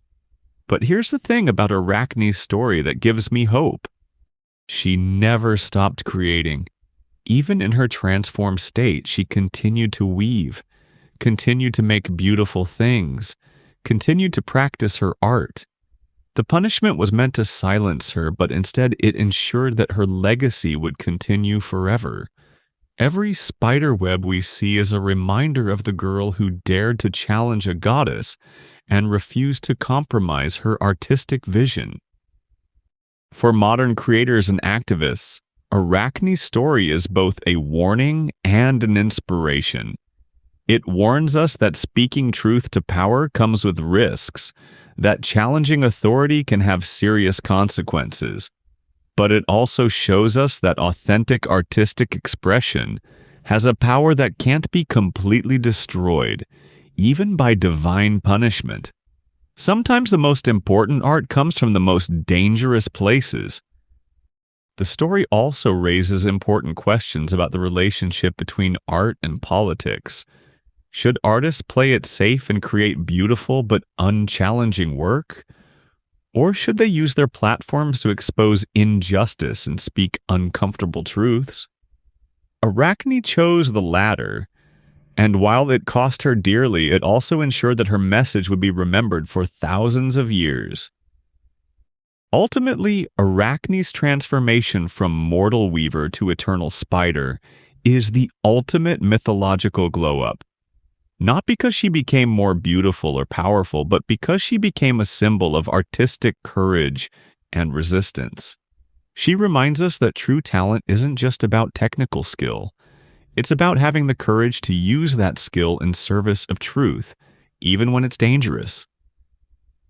So the next time you see a spider web glistening in the morning dew, remember Arachne, the girl who refused to be silenced, who used her art to speak truth to power, and who proved that sometimes the most beautiful creations come from the most rebellious spirits. Her story teaches us that talent without courage is just decoration, but talent with conviction can change the world. Okay, Gen Z, time for a story that's going to hit way too close to home. The tale of Daphne and Apollo, which is basically the ancient world's ultimate PSA about toxic masculinity, consent, and what happens when someone just won't take no for an answer. If you've ever had to block someone on every social media platform, change your route to class, or literally hide from someone who thinks your rejection is just playing hard to get, this myth is about to validate every uncomfortable feeling you've ever had. Meet Daphne, a river nymph who was living her absolute best life. Independent, nature-loving, and completely uninterested in the romantic chaos that seemed to consume everyone around her. She was the original, "I'm focusing on myself right now" queen, devoted to hunting with Artemis and enjoying her freedom without needing anyone's validation or attention. Daphne had her boundaries clearly established and wasn't looking for love, drama, or divine intervention in her peaceful existence. Then along comes Apollo, fresh off some ego boost or another, who spots Daphne and immediately decides she's going to be his next conquest. But here's where the story gets dark really quickly. Apollo doesn't just ask Daphne out and accept her rejection like a normal person. Instead, he becomes the original stalker, the guy who thinks no means convince me harder. The person who turns romantic pursuit into a literal chase scene. The myth tells us that Apollo was struck by Cupid's arrow, which made him fall obsessively in love with Daphne, while she was struck by a lead arrow that made her repulsed by romantic love. But honestly, even without the divine intervention angle, this story perfectly captures the dynamic of unwanted attention and the exhausting reality of having to constantly reject someone who won't listen. When Daphne makes it clear she's not interested, Apollo's response is to literally chase her through the forest. Picture this: a powerful god using his divine speed and strength to hunt down a nymph who's running for her life, begging him to leave her alone. The terror in this story is real. Daphne isn't playing coy or being dramatic. She's genuinely afraid and desperate to escape. As Apollo closes in on her, getting closer and closer despite her pleas for him to stop, Daphne realizes she's out of options. In a moment of absolute desperation, she calls out to her father, the river god Peneus, begging him to help her escape. Her transformation into a laurel tree happens just as Apollo's hands are about to grab her. She literally chooses to give up her human form rather than be caught by him.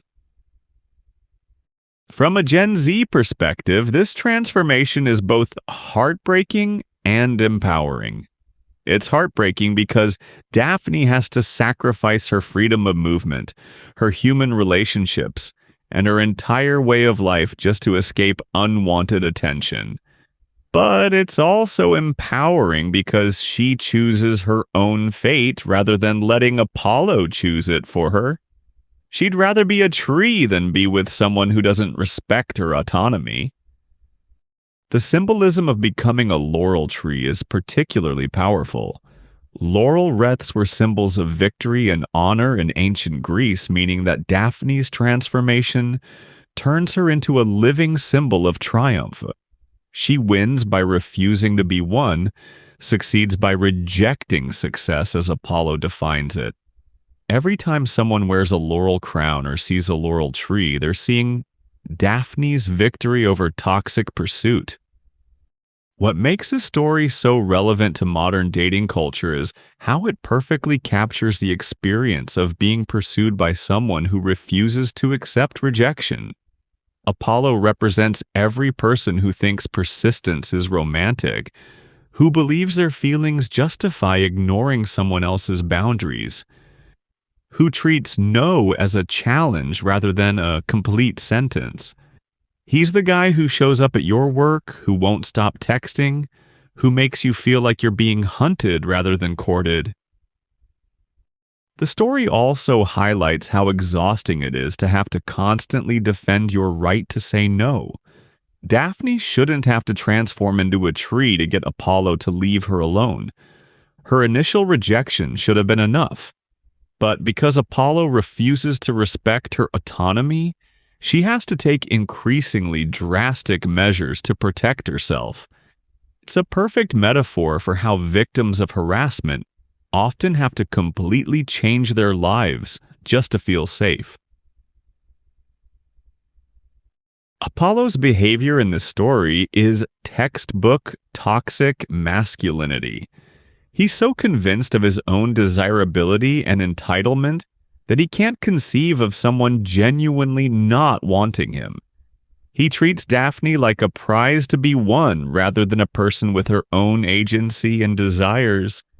His pursuit is about his ego and his wants, not about love or genuine connection. The most disturbing part of Apollo's behavior is how he continues to claim Daphne even after her transformation. He declares the laurel tree sacred to him and makes laurel wreaths his symbol, essentially claiming ownership over her even in her new form. It's the ultimate example of someone who can't let go, who has to find a way to make even rejection about themselves. For Gen Z, who are navigating a world where consent education is finally becoming mainstream, Daphne's story serves as both validation and warning. It validates the experience of anyone who's ever felt hunted rather than pursued, who's had to take extreme measures to protect themselves from unwanted attention. It also warns us about the dangers of romanticizing persistence and the importance of respecting the word no. The story also speaks to the broader issue of how society often blames victims for the harassment they receive. Some versions of the myth suggest that Daphne was too beautiful or too tempting, implying that her appearance somehow justified Apollo's behavior. But the real message is clear. No one deserves to be hunted, no matter how attractive they are or how much someone else desires them. Daphne's transformation can also be read as a metaphor for the ways people protect themselves from trauma. Sometimes survival requires becoming something different, building walls or changing fundamental aspects of who you are. It's not ideal, but it's sometimes necessary, and there's no shame in doing whatever you need to do to feel safe. The environmental aspect of Daphne's story is also worth noting. She becomes part of nature, rooted and permanent, connected to the earth in a way that makes her both vulnerable and protected. It's a reminder that sometimes the safest place is away from human society, in spaces where different rules apply. For modern audiences, Daphne's story is a call to action to create a culture where consent is respected and boundaries are honored. It challenges us to examine our own behavior and make sure we're not being Apollo to someone else's Daphne. It reminds us that true love requires mutual interest, and that persistence without consent is harassment, not romance. The myth also encourages us to support people who are trying to escape toxic situations. Just as Daphne's father helped her transform when she needed it most, we should be ready to help our friends, family members, and community members when they're trying to protect themselves from unwanted attention or dangerous relationships. Ultimately, Daphne's story is about the fundamental right to autonomy and the courage it takes to protect that right, even when the cost is high. She chose freedom over forced love, safety over social expectations, and self-determination over submission. Her transformation from nymph to tree is the ultimate glow-up. Not because she became more beautiful or powerful, but because she became untouchable by those who would harm her. So the next time someone tells you that persistence is romantic, or that you should give someone a chance even when you've already said no, remember, Daphne. Remember that your boundaries are sacred. Your no is complete, and your safety is more important than anyone else's feelings. Sometimes the most radical act of self-love is simply refusing to be caught by someone who's chasing you for all the wrong reasons. All right, Gen Z, get ready for one of the most meme-worthy love stories in all of mythology. The tragic tale of Narcissus and Echo. This story is basically the ancient Greek version of self-love gone wrong meets unrequited simp energy. And it's packed with all the feels, drama, and lessons you didn't know you needed. Meet Narcissus, the guy so obsessed with himself that he literally falls in love with his own reflection. He's the original king of self-love, but like the toxic kind where you can't see past your own ego. Narcissus is so handsome that everyone who sees him instantly falls for him. But he's completely cold and indifferent to anyone else. He's the ultimate me, myself, and I energy. And honestly, it's a cautionary tale about what happens when self-obsession crosses the line. Then there's Echo, the nymph who got cursed by Hera to only repeat the last words she hears. Basically the OG broken record, but with way more emotional baggage. Echo's curse came from helping Zeus cover up his affairs by distracting Hera with endless chatter.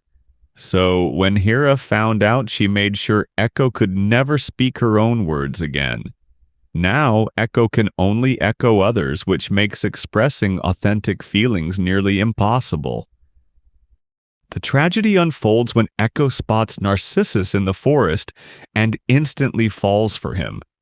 But because of her curse, she can't approach him normally or tell him how she feels. Instead, she has to follow him around, waiting for the perfect moment when his words might allow her to express something close to her true feelings. It's like being stuck in the world's most frustrating conversation where you can only respond with the other person's words. When Narcissus gets separated from his hunting party and calls out, "Is anyone there?" Echo's heart leaps. Finally, a chance to interact. She responds, "There." But of course, it's just his own word bounced back. The conversation continues with Narcissus saying, "Come," and Echo joyfully repeating, "Come," as she rushes toward him. But when she tries to embrace him, Narcissus recoils in disgust, telling her to stay away. Echo can only repeat, "Stay away," which becomes her own heartbreaking rejection of herself. Humiliated and heartbroken, Echo retreats to the mountains where she wastes away from unrequited love until only her voice remains. She becomes the phenomenon we know today, that haunting repetition of sound that bounces back to us in empty spaces. It's the ultimate metaphor for feeling unheard, for having your authentic voice stripped away, for loving someone who can't see past their own reflection. Meanwhile, Narcissus continues rejecting everyone who falls for him, until the gods decide he needs to learn a lesson. Nemesis, the goddess of revenge, curses him to fall in love with someone who will never love him back, himself. When Narcissus stops to drink from a clear pool, he sees his reflection and is instantly captivated. He doesn't realize it's his own image. He thinks he's found the most beautiful person in the world. The irony is devastating. Narcissus finally experiences the same unrequited longing that he's inflicted on countless others. He tries to kiss the reflection, but it disappears when the water ripples. He tries to embrace it, but his arms only find cold water. He's trapped in an endless cycle of desire for something that can never be real, never be reciprocated.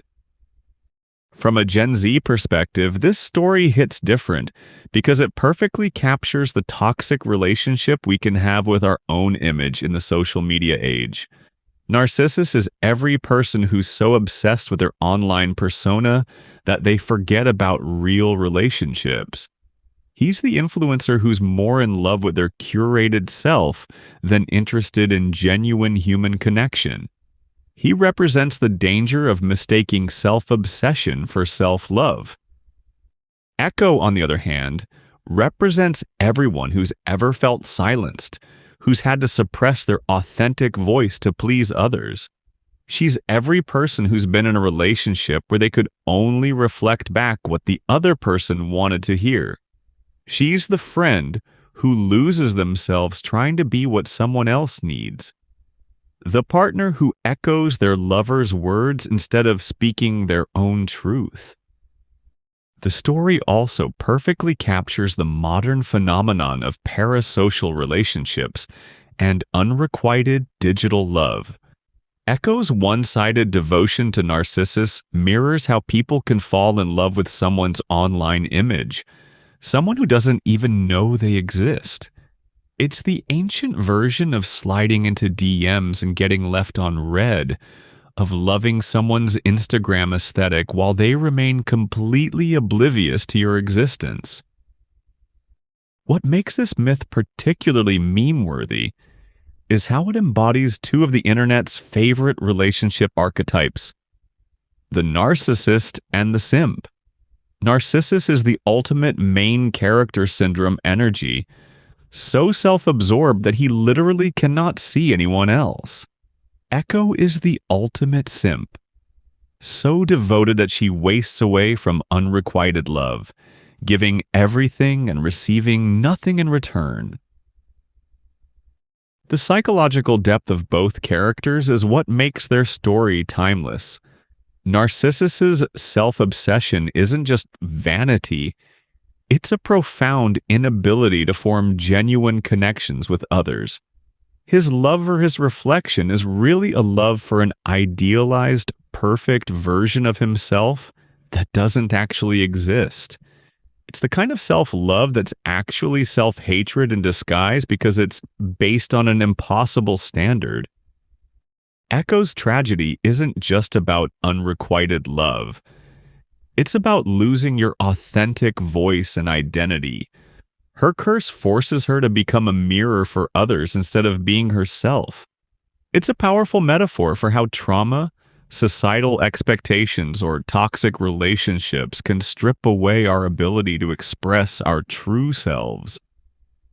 The environmental symbolism in their transformations is also beautiful and haunting. Narcissus becomes the narcissus flower, forever blooming by water's edge, beautiful but solitary.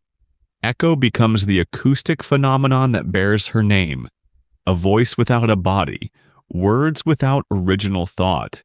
Both are preserved in nature but in forms that emphasize their fundamental isolation.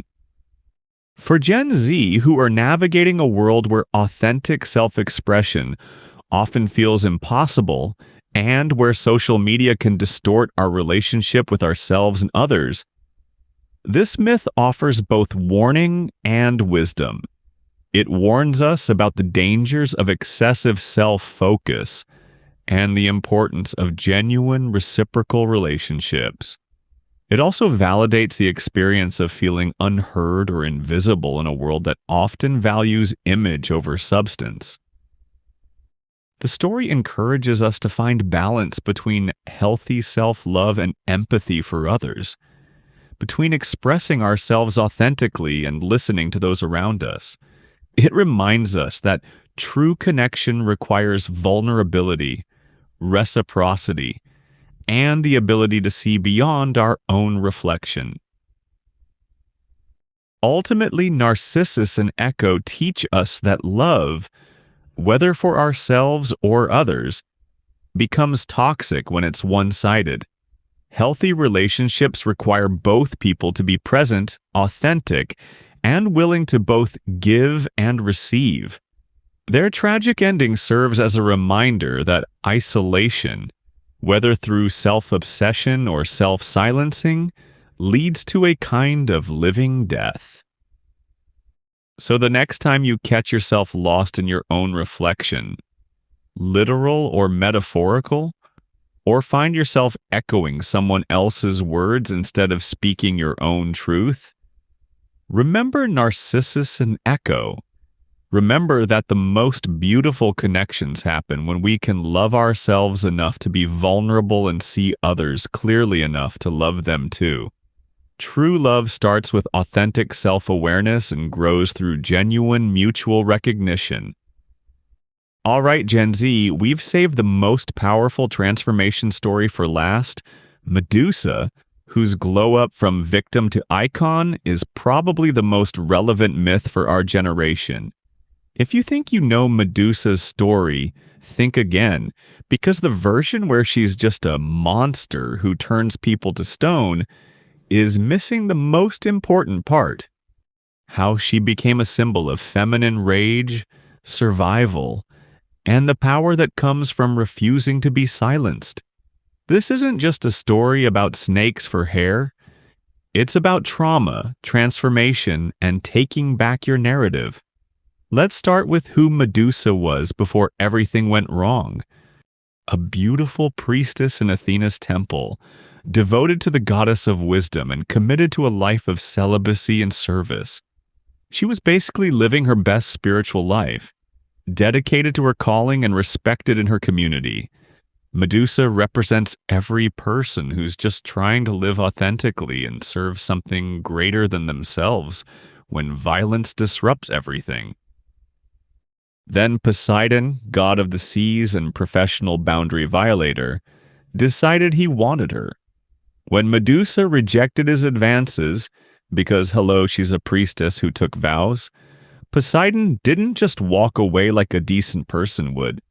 Instead, he assaulted her right there in Athena's sacred temple, violating both Medusa and the sanctity of the space she'd devoted her life to protecting. It's the ultimate abuse of power. A god using his divine strength to harm someone who had no way to defend herself. Here's where the story gets even more infuriating. Instead of punishing Poseidon for desecrating her temple and harming her priestess, Athena punishes Medusa.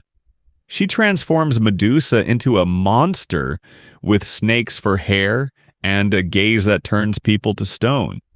It's the ancient equivalent of victim blaming taken to its most extreme conclusion. The person who was harmed gets punished while the perpetrator faces no consequences. From a surface reading, this seems like the ultimate injustice. And it is. But here's where we can reframe Medusa's transformation as something more complex and empowering. Yes, Athena's punishment was unfair, but it also gave Medusa something incredibly powerful. The ability to protect herself and strike fear into the hearts of anyone who might harm her. Her gaze becomes a weapon that ensures no one can ever hurt her again. The snakes that replace her beautiful hair aren't just a curse, they're a crown of power. In many ancient cultures, serpents symbolized wisdom, transformation, and divine feminine energy. Medusa's new appearance makes her terrifying to those who would harm her, but it also marks her as someone who has been transformed by trauma into something fierce and untouchable. From a Gen Z perspective, Medusa represents every survivor who has been changed by their trauma, but refuses to be broken by it. She's every person who has been victim-blamed, slut-shamed, or told that their assault was somehow their fault. She's every survivor who has been transformed by their experience into someone harder, more guarded, but also more powerful. The stone gaze is particularly symbolic when you think about it in modern terms. Medusa's ability to turn people to stone represents the power of the survivor's truth to freeze people in their tracks, to make them confront uncomfortable realities they'd rather ignore. When survivors speak out, they often have this effect. Their words turn people to stone because the truth is so powerful and uncomfortable. Medusa's isolation is both tragic and protective.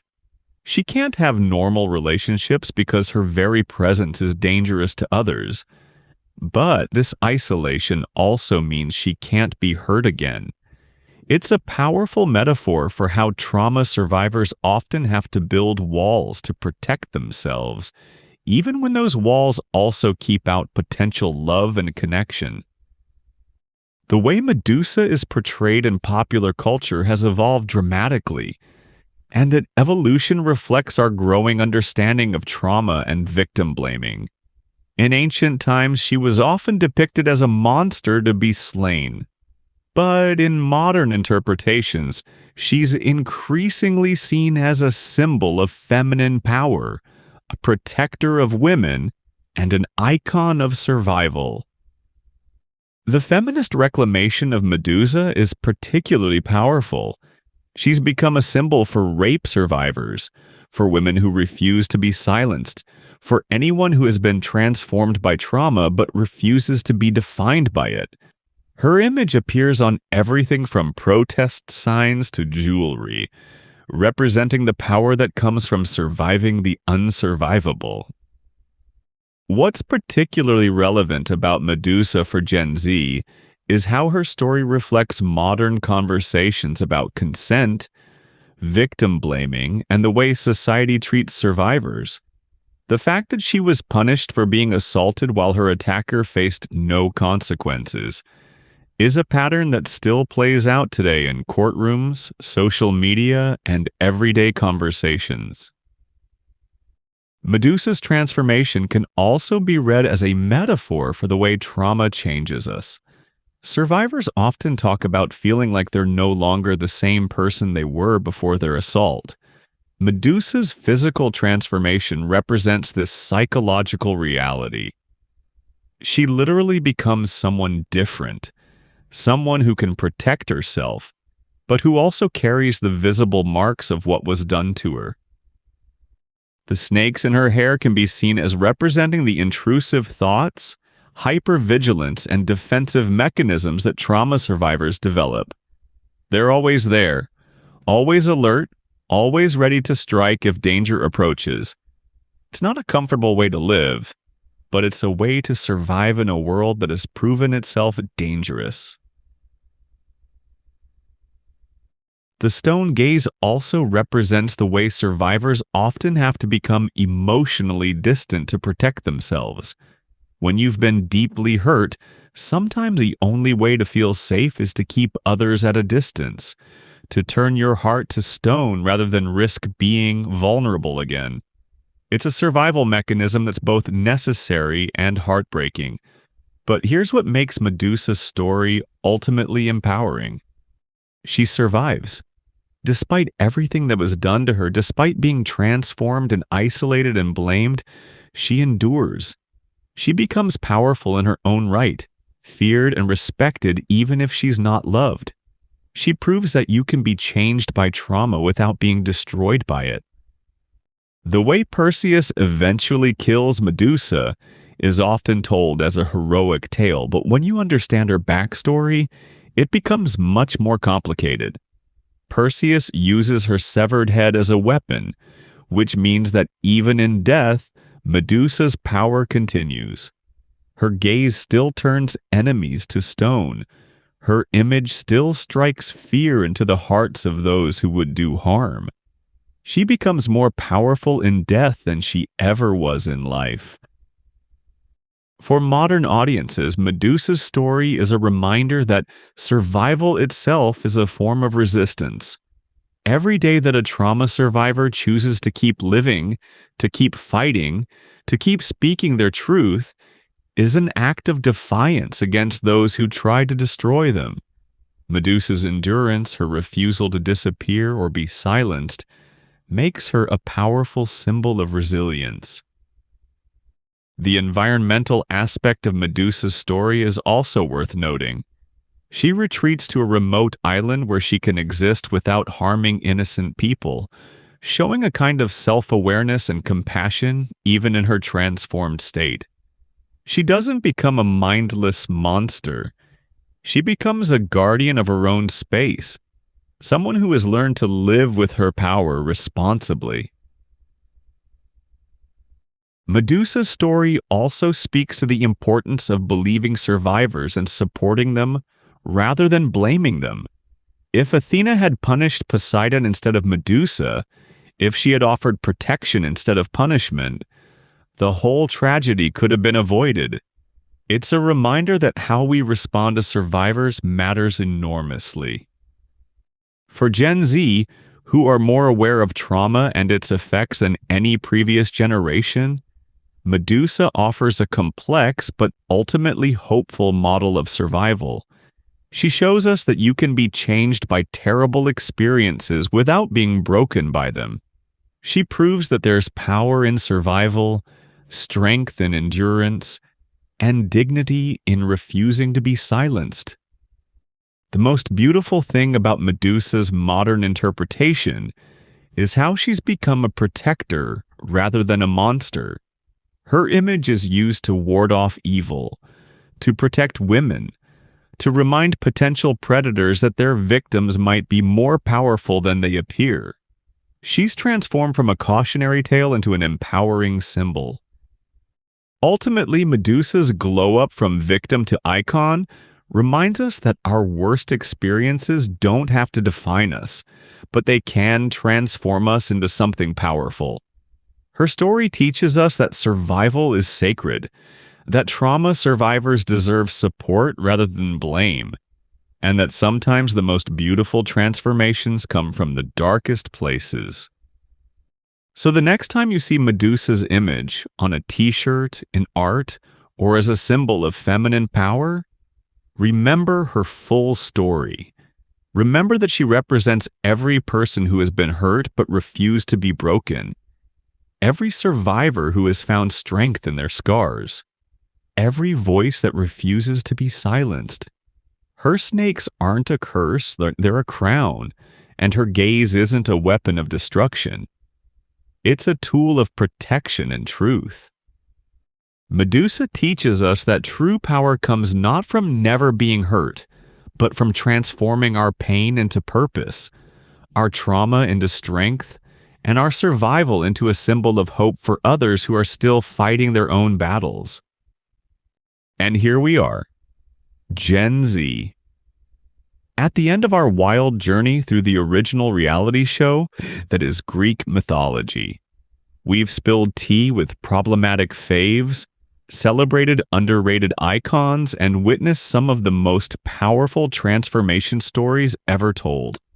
But more than just entertainment, these ancient tales have given us a roadmap for navigating the chaos of modern life with wisdom, humor, and a healthy dose of self-awareness.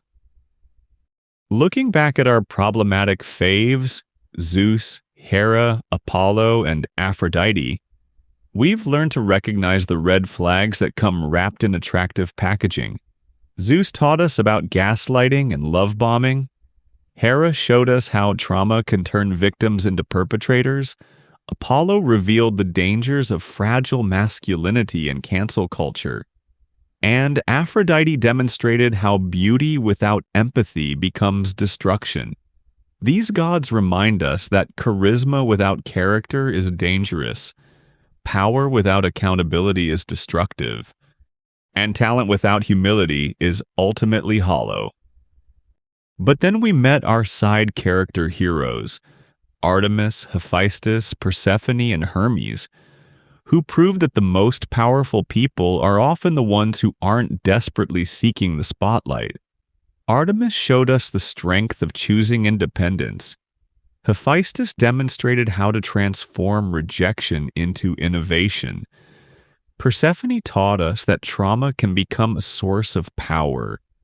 And Hermes proved that being genuinely helpful and curious creates its own form of influence. They remind us that true greatness comes from authenticity, resilience, and using our gifts to lift others up. Finally, our transformation stories, Arachne, Daphne, Narcissus and Echo, and Medusa, gave us permission to change, to protect ourselves, to speak truth to power, and to find strength in our struggles. Arachne showed us the courage to use our talents for activism. Daphne taught us that sometimes escape is the bravest choice. Narcissus and Echo warned us about the dangers of one-sided love. And Medusa proved that survival itself is a form of resistance. What strikes me most about all these stories is how they normalize the human experience of being complicated, flawed, and constantly evolving.